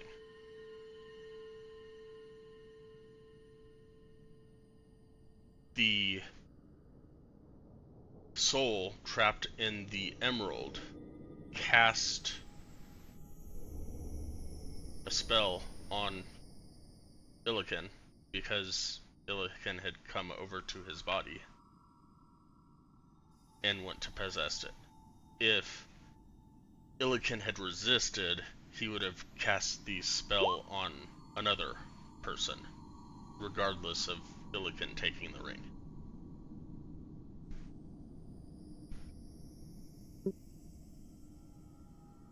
No.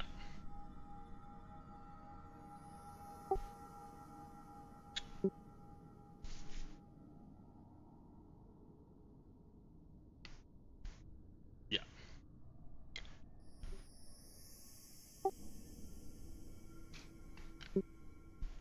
No. At that point, he didn't need the gem anymore because you were trapped in the gem.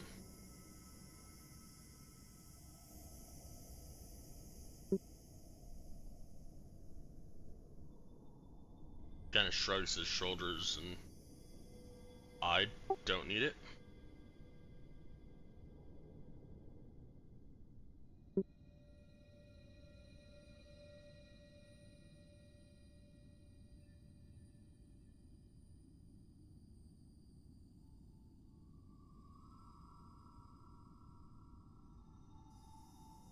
Alright.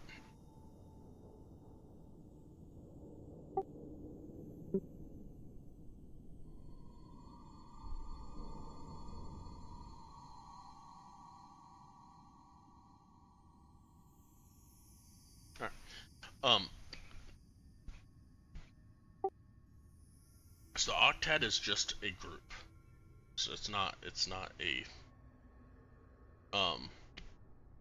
it's a group of symbols, sigils essentially. Needed to gain access. So he will explain that and explain that each of the high mages of each of the towers had been put in charge of one of the rites or one of the steps of the ritual or of the rite, needed to be performed in order to gain access to Ariel Arthas's spire. And if one were to perform all steps, then they would be able to access the spire.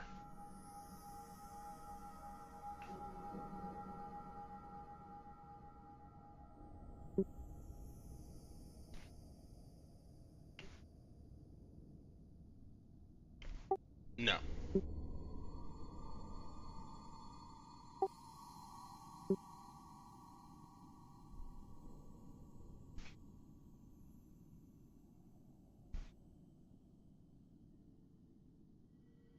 Each of the towers would be the places you want to look.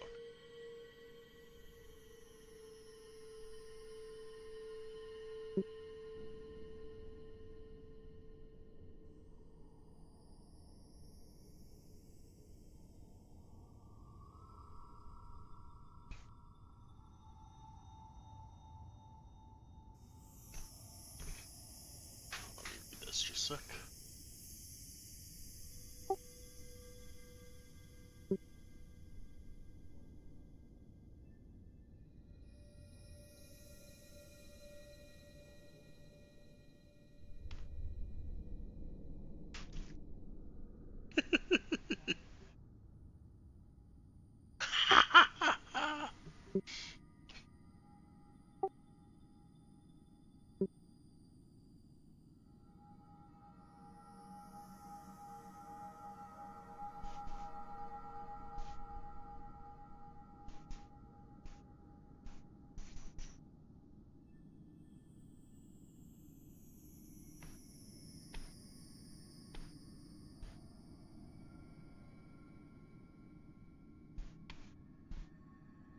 That's what the other one was.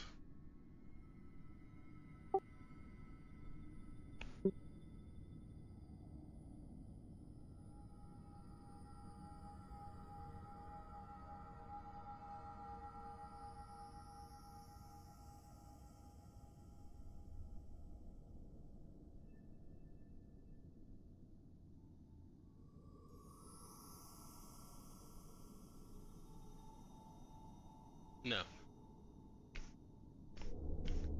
Deck of cards. The large ring you have not figured out yet. What?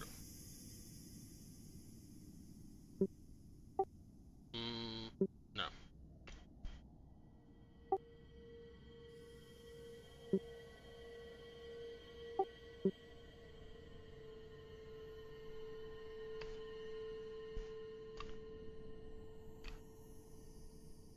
I have it under loot and it has not been shared with anybody, so.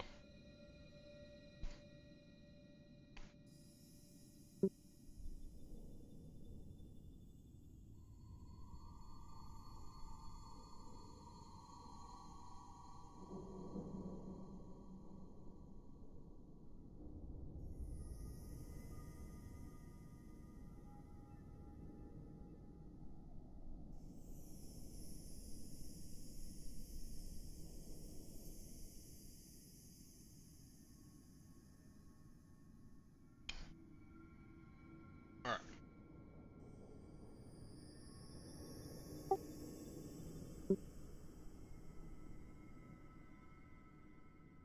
That one's not magical, but I need to add. Remove, I need to add some stuff to loot so that I remember.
He will say that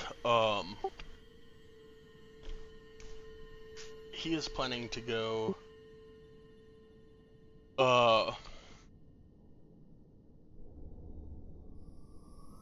He is going to go find High Enchanter Ythryn.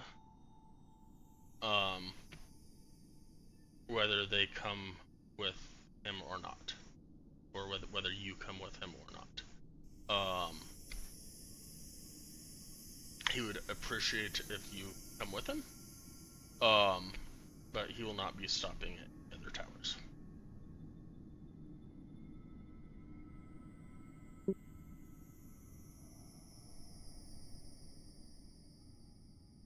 She should.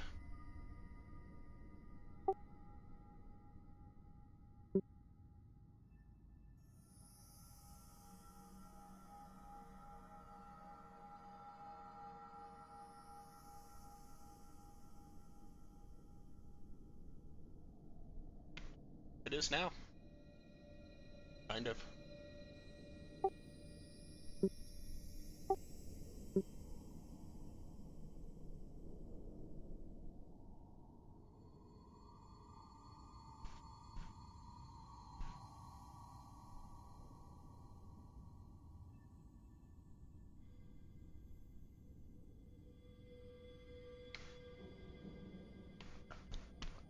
Did you have something to add, Arden?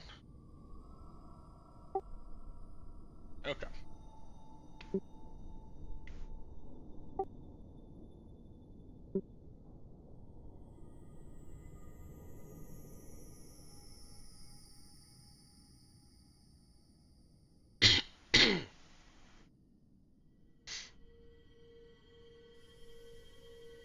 Reminds me I should probably read up on that too.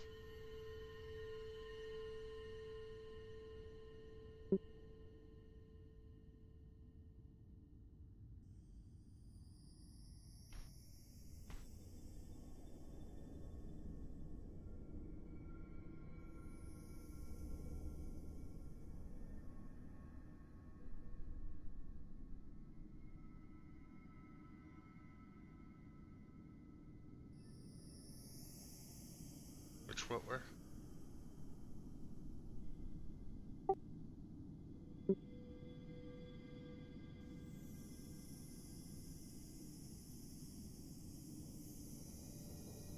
Ah.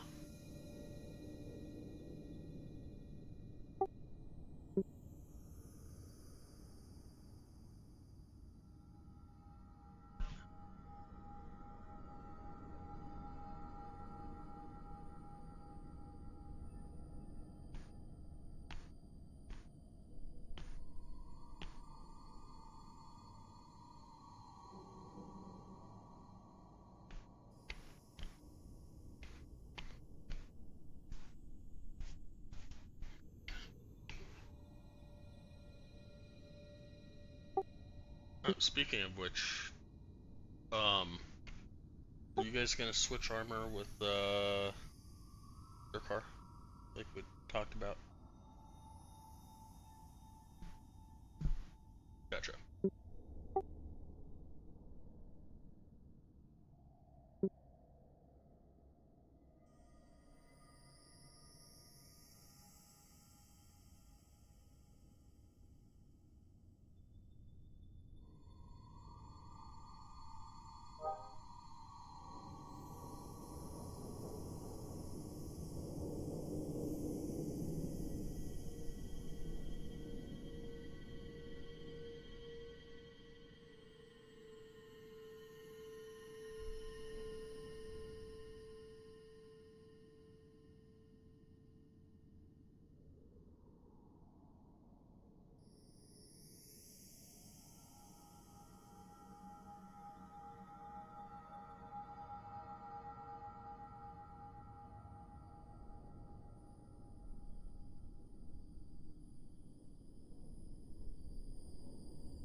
just regular plate armor.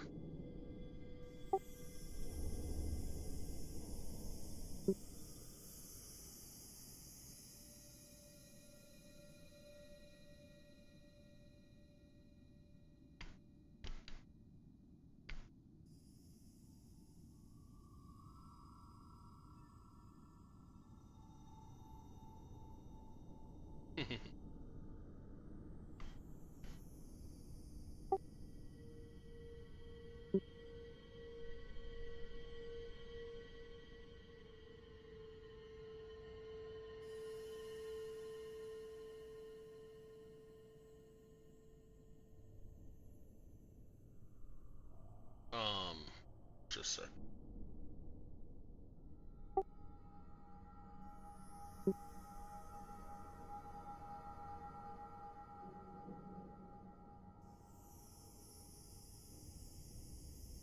Same one. Just scroll down.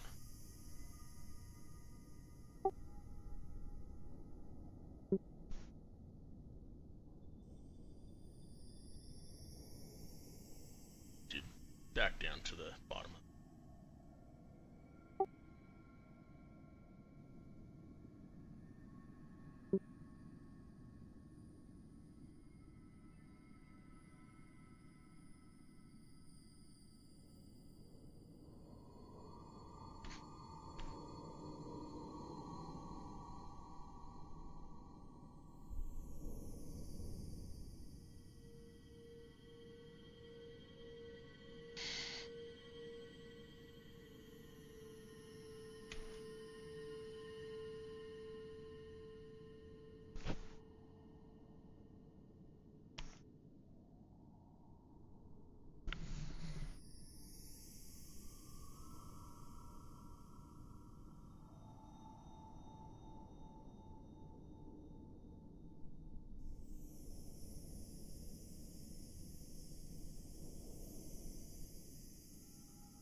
Alright, bag of holding weighs 15 pounds.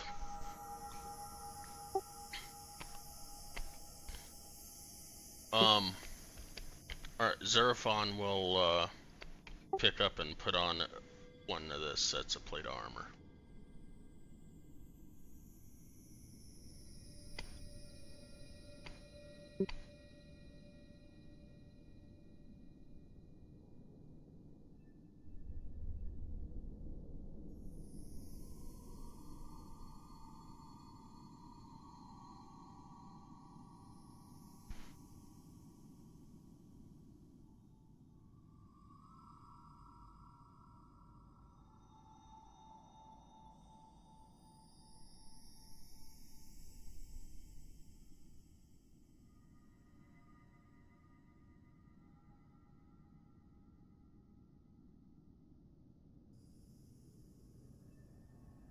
You were able to get it to work, it looks like.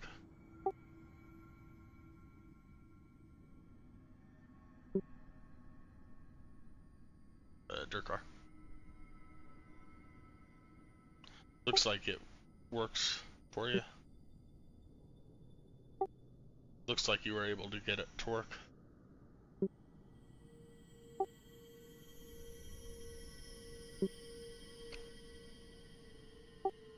Yeah, it doesn't like to do that, yep. Cool.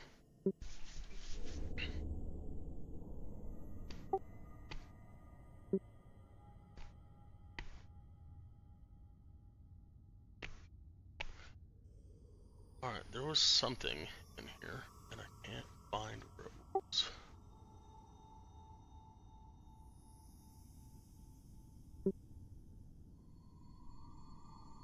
No. No, it's something about Lawrence.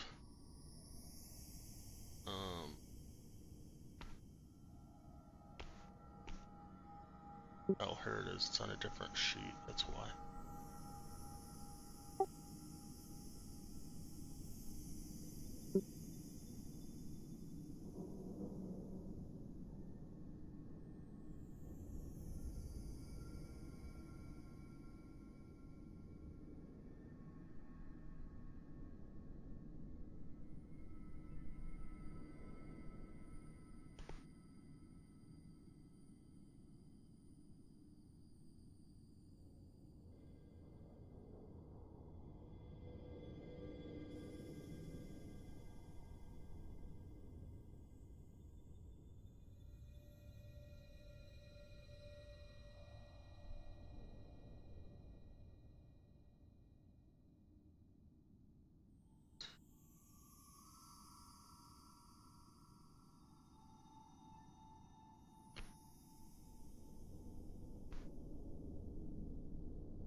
Um. Okay, so as you guys get down to the basement, or down to the main floor, the floating brain in the jar, now has a lab coat wrapped around it, and it's floating around, and the claws or the hands are all over the place, wandering around, and it is showing the other jar around.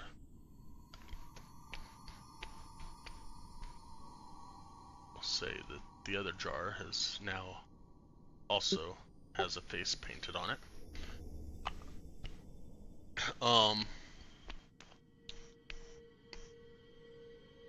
And the original one will pop up and say, Master, you're alive! Oh my gosh, it has been such a long time since, you know, it worked.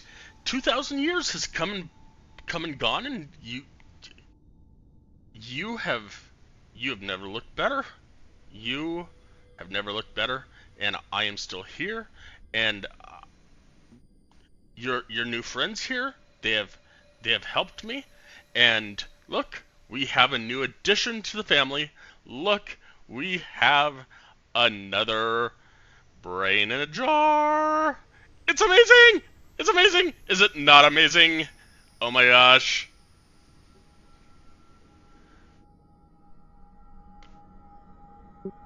Left Tyron, where the heck is that kettle?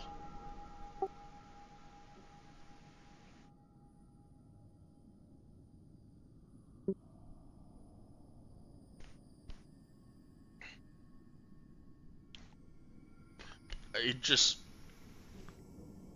looks over and he's like, Lawrence, good job. Good job, Lawrence.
No. As soon as you guys were ready to go, and as soon as Claudette left, he started walking to the door.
You're asking that to Kadovix?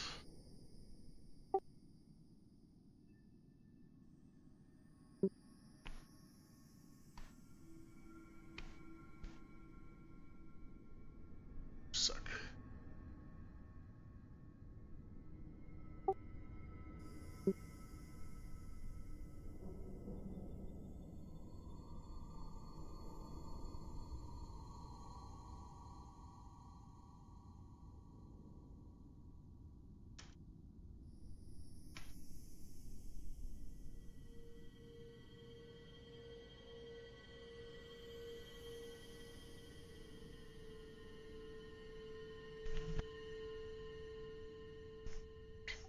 Um,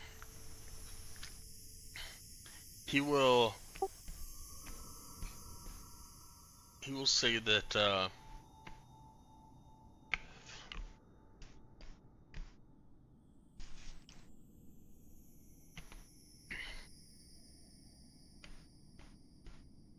there is a magical device at the center of town that we call the Mythalar,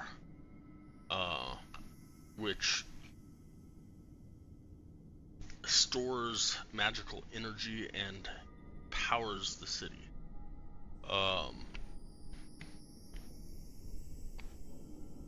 Ariel Arthas was conducting experiments, and we all were looking for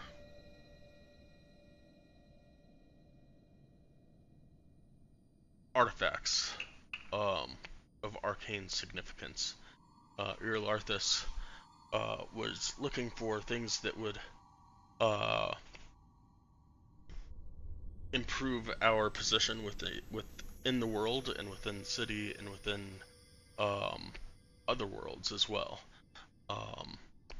I cannot speak on behalf of what he had found and what exactly he was doing. My arts were different than what he focused on. However, a certain amount of people would need to attune themselves to the Mythalar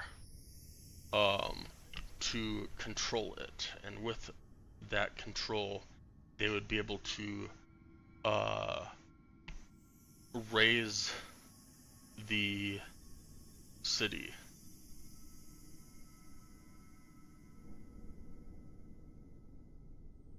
Assuming whatever caused the city to fall was either not here or rendered inept or something along that line. I do not know what made the city fall.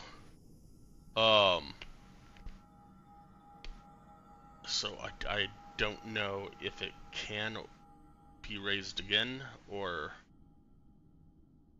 how to raise it, or anything of that sort.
So you didn't actually get by that one. You would have come close to the Tower of Evocation.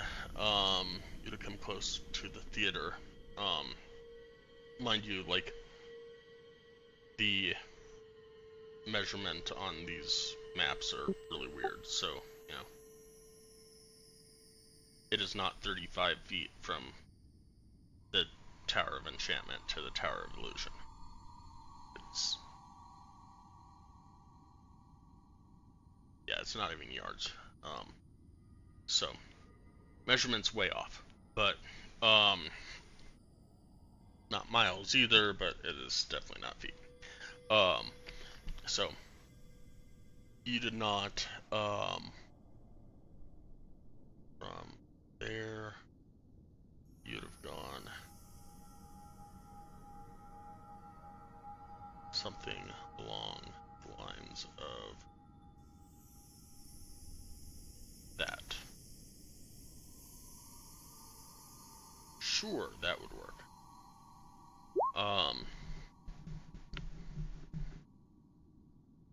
Wow.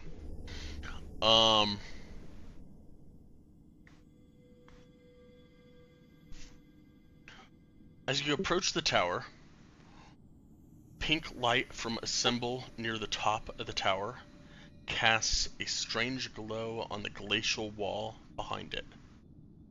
The tower appears almost lonely, as all other nearby structures have been leveled or covered entirely with ice.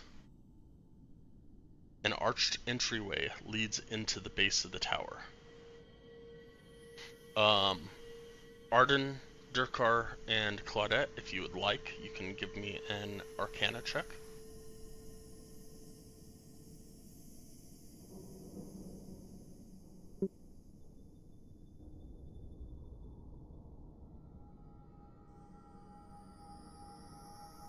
Never mind. Alright.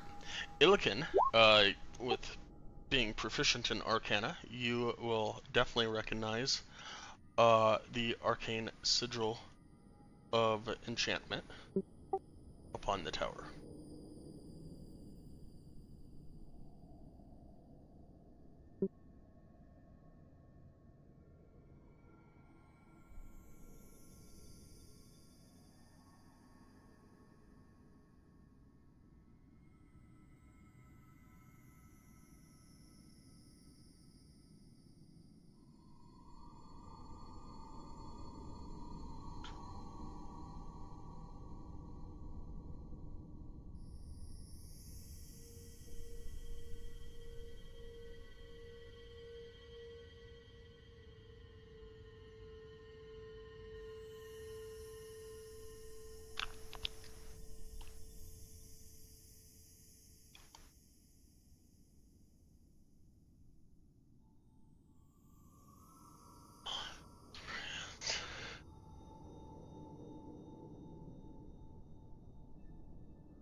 Weeks?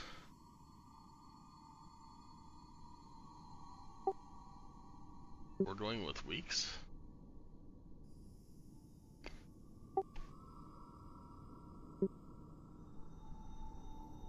It's been months.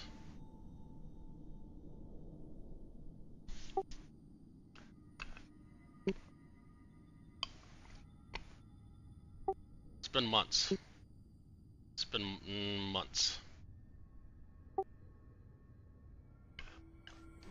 If you go up to the journal and look at chapter 1 story progression, you started on Alturiac 15, and we are at Flame Rule 18. And if we go to the calendar of Hartos, Alturiac was the second month of the year, and Flame Rule is the 7th month of the year. So you guys have been at it for 1, 2, 3, 4, 5, 6 months.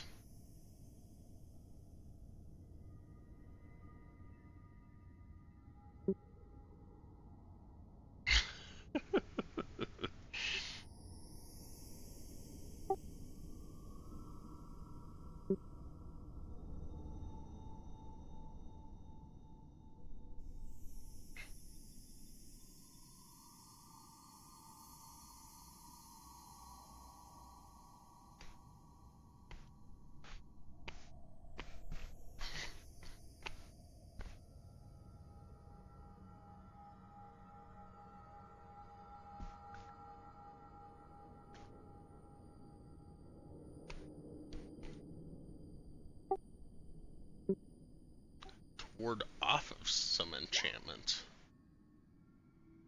Good luck with that.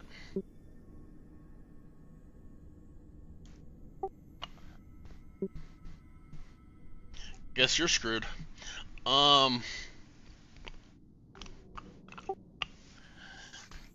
so with the 17, you're pretty sure that there is no traps on the door.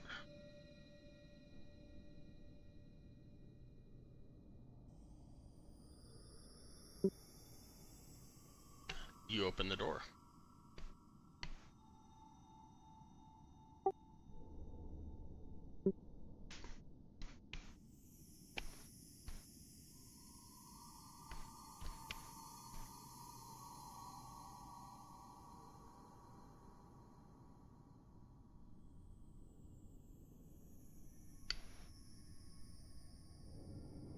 Let's go ahead and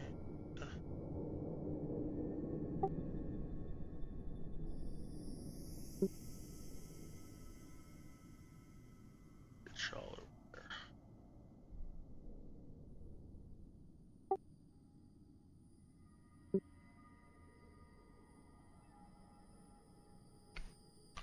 Alright, Claudette, as you step there, go ahead and give me a charisma saving throw.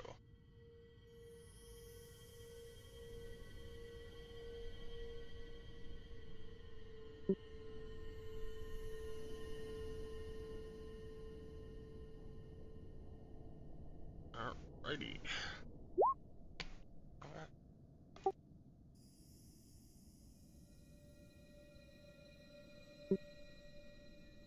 Alrighty. Down. Cool.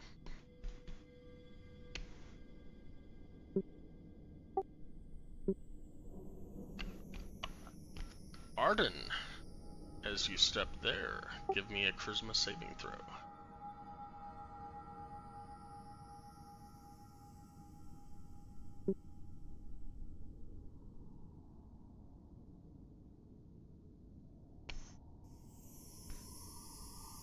Ouch.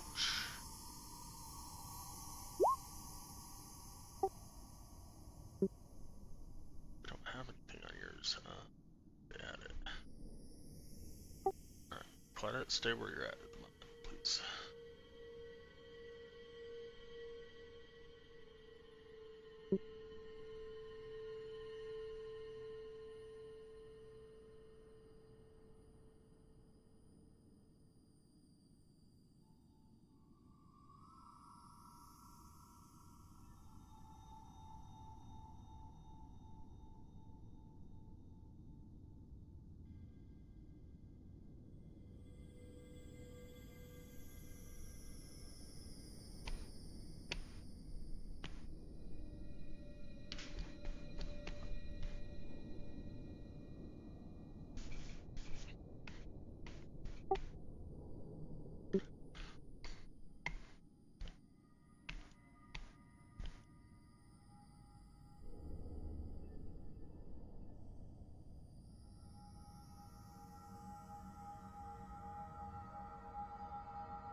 Alright, Claudette.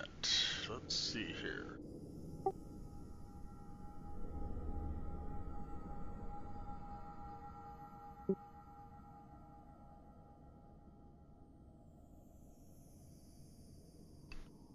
First, let's go ahead and get everybody to roll initiative.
Never. He wasn't supposed to be here. He was supposed to be one of you.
Let's see here.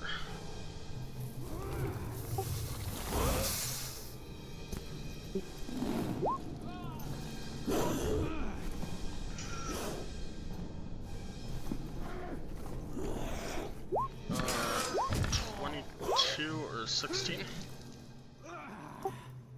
Actually, 22 or 26.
Durkar,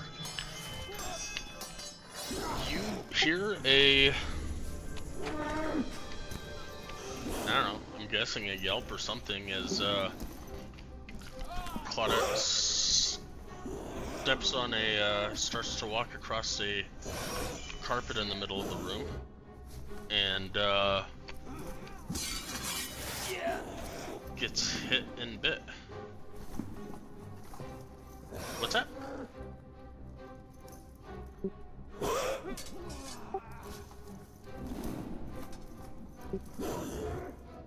Gotcha.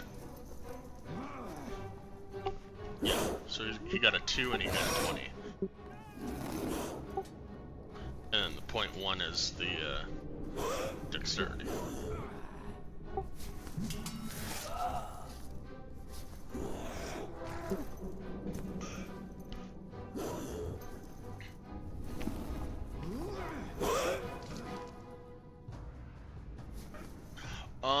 Actually, yes, Sprout should also give me a charisma save.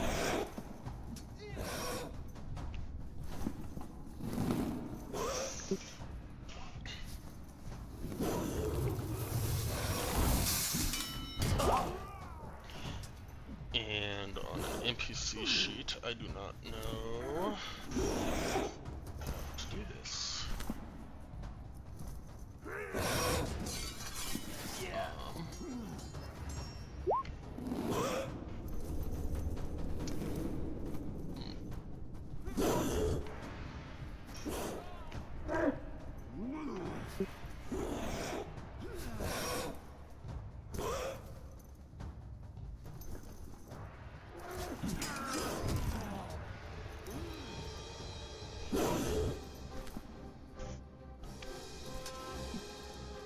Just gonna mark you with a little squiggly. And hopefully I remember to do stuff with it.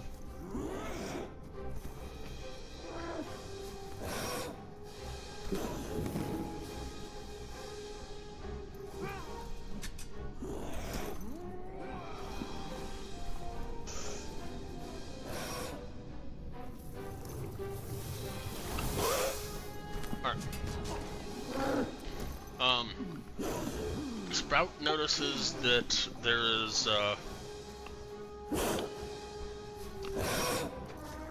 ice outside of the 2 carpets. There's kind of icy floor in this kind of area.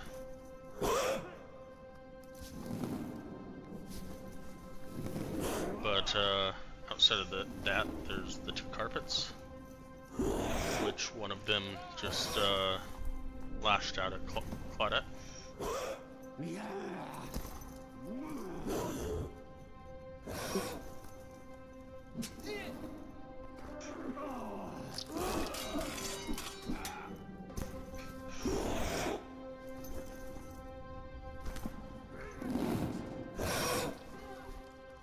Looks like it.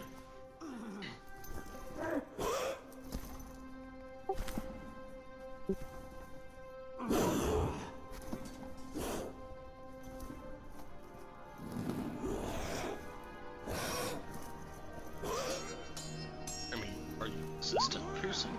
No, I don't think so.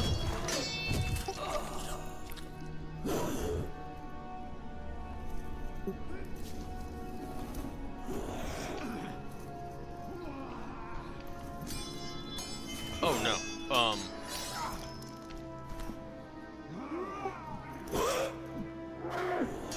it's an enchantment spell.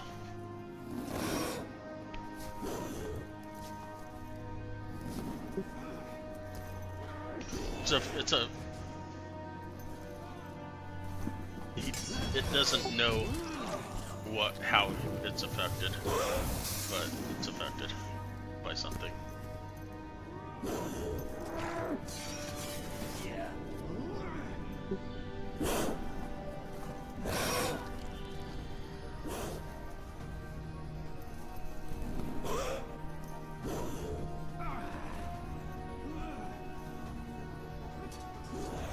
Sorry. What were you asking? Sorry, my mind is.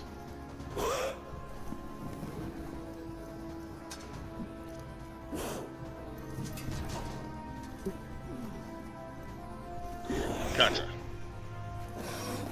I'm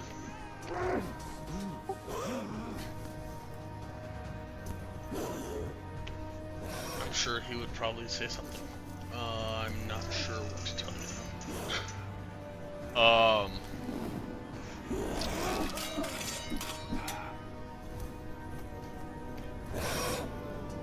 I don't know that he would tell you anything that would be helpful in this situation, though.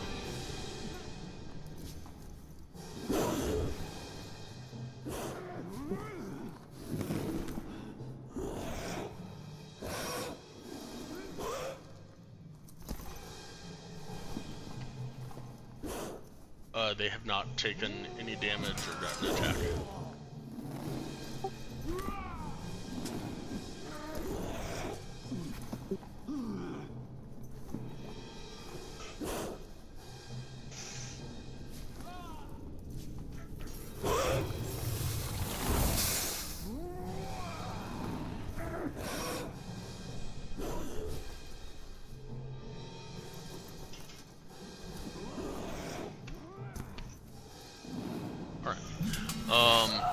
Two things. First, give me a charisma saving throw.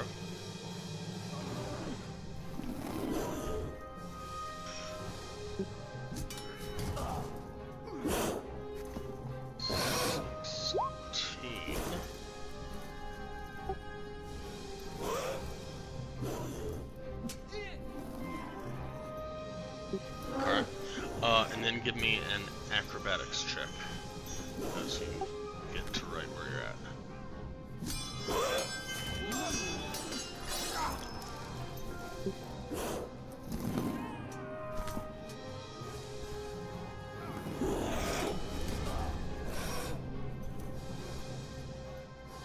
Ooh, nice.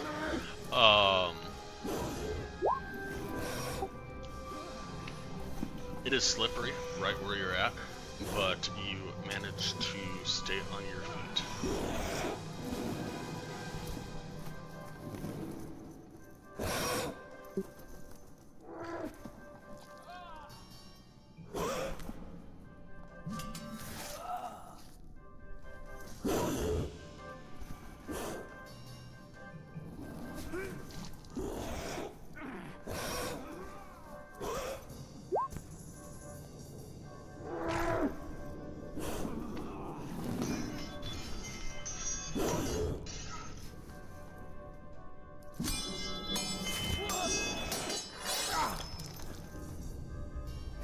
Go ahead and give me a charisma saving throw. Yeah, charisma saving throw for bold as well. Nice.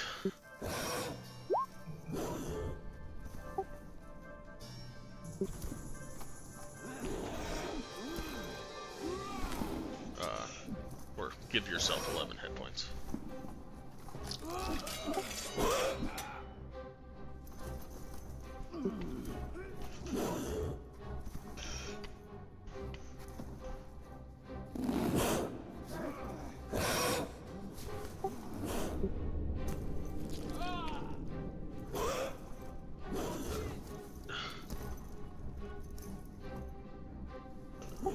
Just a sec.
What's that?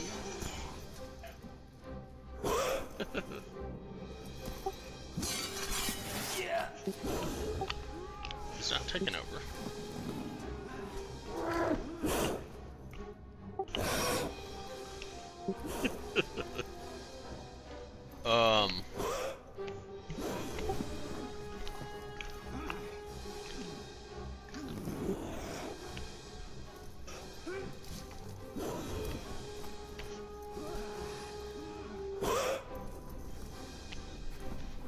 Not knowing exactly what has happened, but seeing that Buddha is somewhat stuck.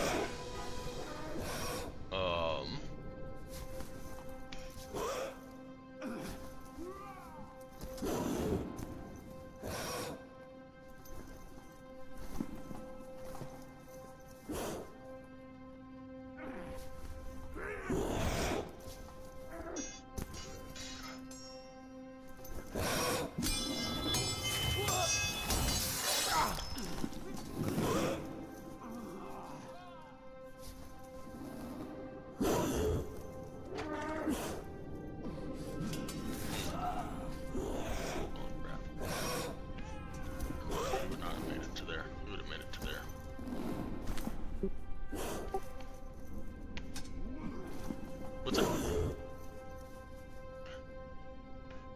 It does something, that's what I was reading before.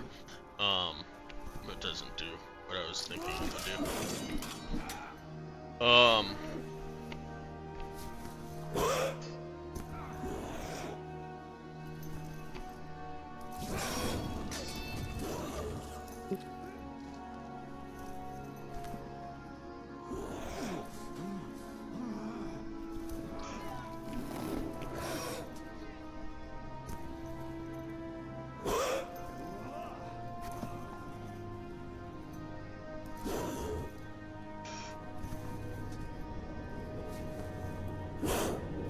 You will cast Chill Touch. Seriously.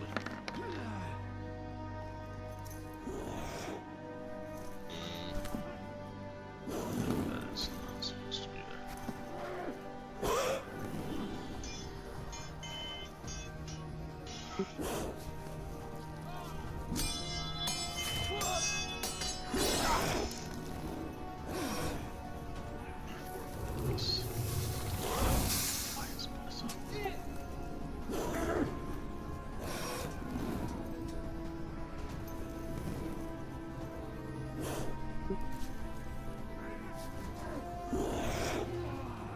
So confused, whatever.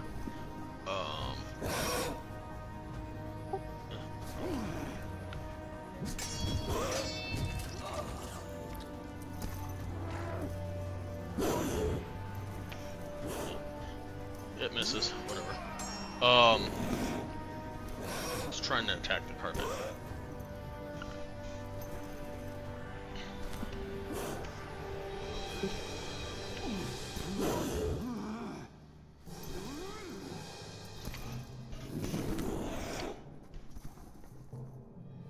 Well, and we'll get to there.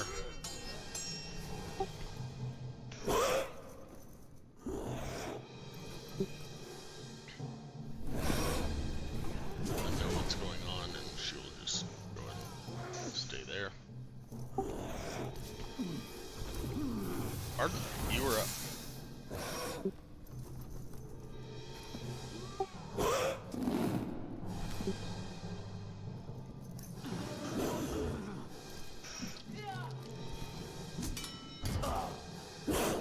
Oh, and since it's your turn, let me just 1 sec. Let me get something.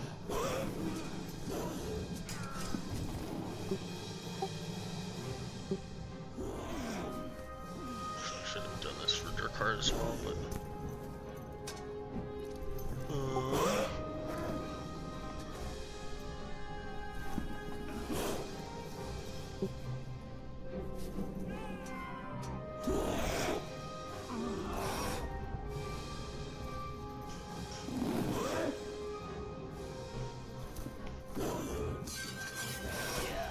Durkar and Arden, you're currently feeling kind of tired, sluggish as you enter the tower.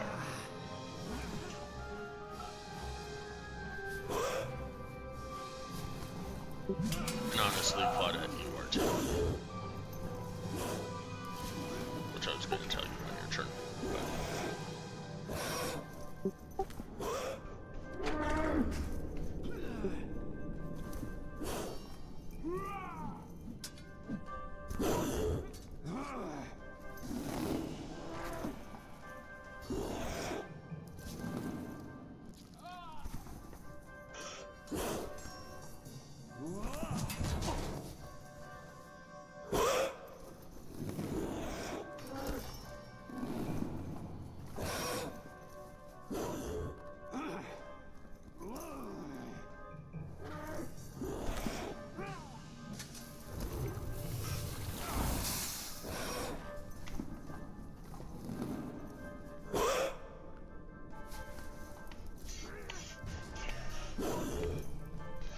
Just imagine the whole carpet is a entity of some sort.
A 21 will hit.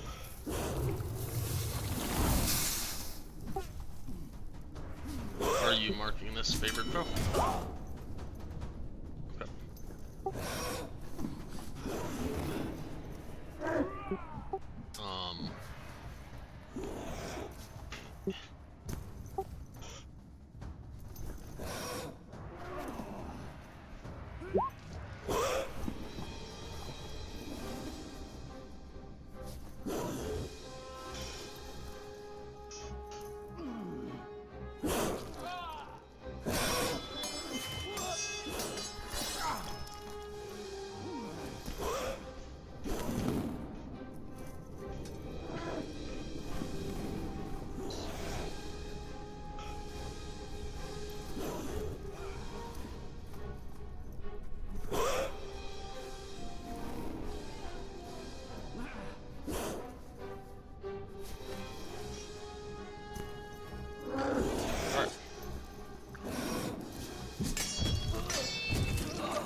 So you don't get Colossus Slayer on that one because it hadn't been damaged yet, but you do get the full 13 damage, 6 to 4, and then the 3 extra fire from the enemy strike.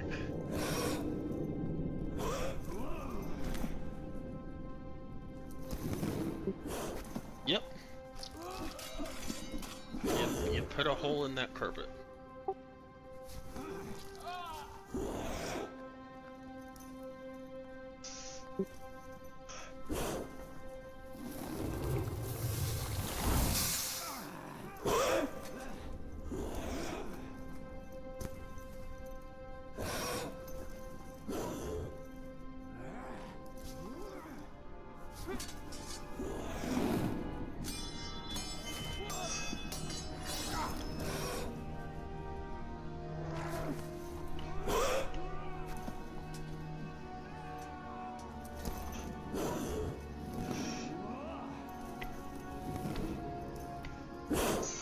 my hull.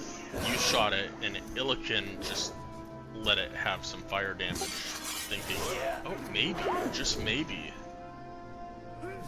Claudette will burn.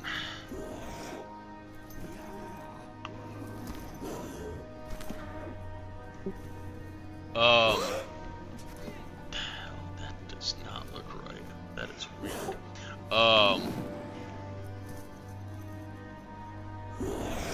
That looks so weird.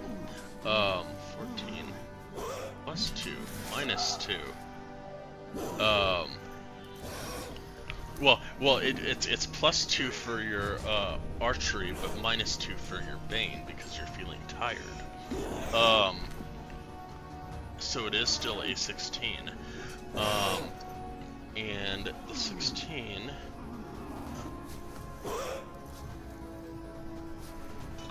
will hit. No, it is a 16. And the 16 will hit. On this one, you will get the Colossus Slayer on. So you will get you will not get the bow because you got it last time. So you get 2 and 4 is 6 plus the 9 to be 15 damage.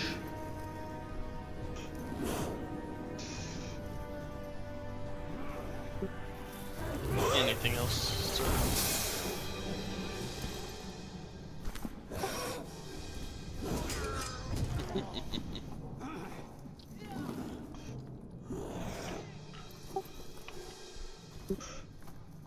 Alright, Illiken, you are up.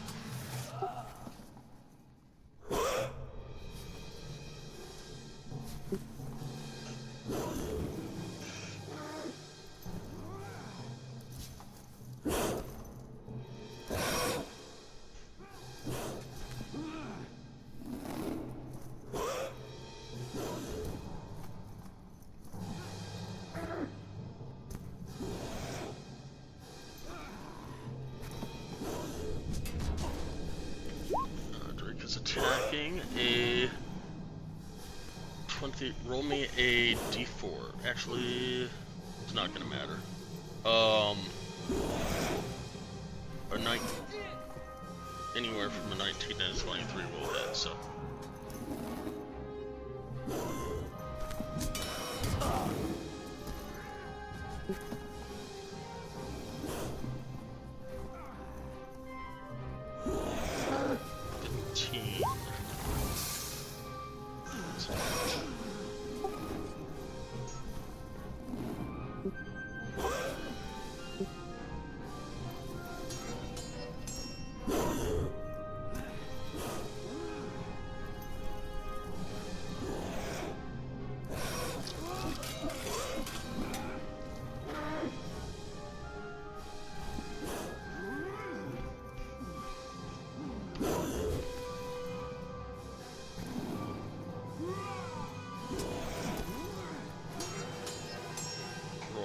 Charisma saving throw. Illiken.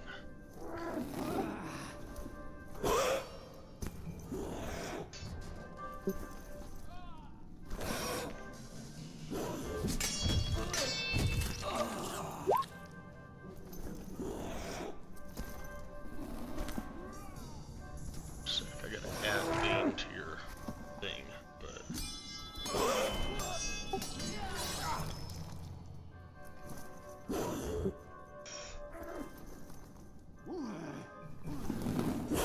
for some reason didn't have it there.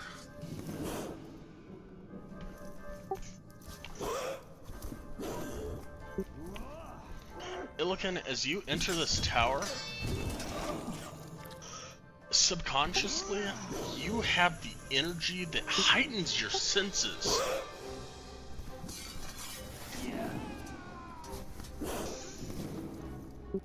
You feel blessed in this tower.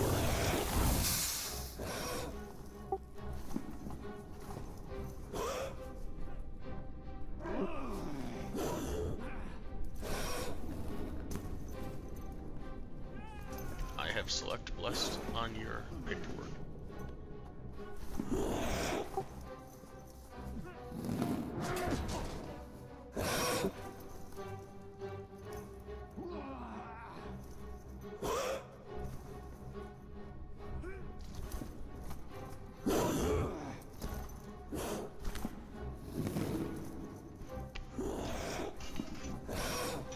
of those will hit.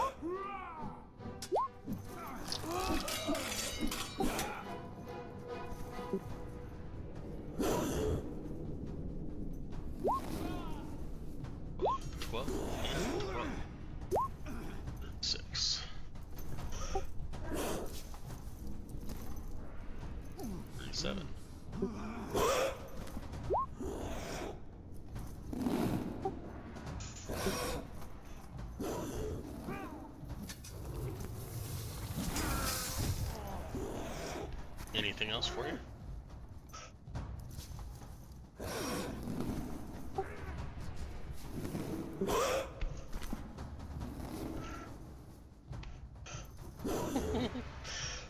Oh, this carpet ain't looking too good.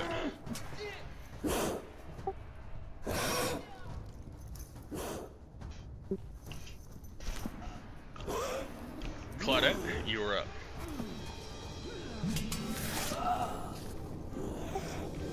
Uh, 28 will hit. 4, holy shit. 14 is 9.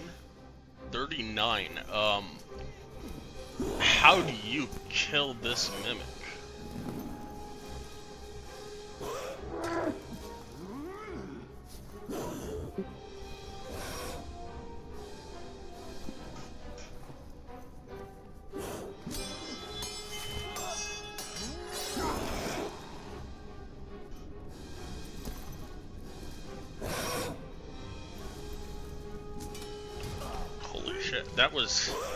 That was 34 points of overkill there.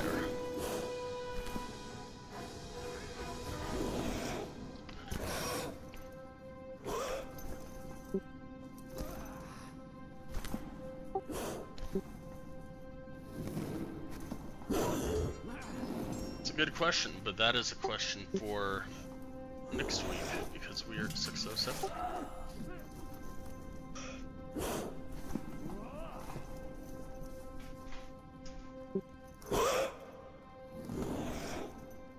You are no longer grappled.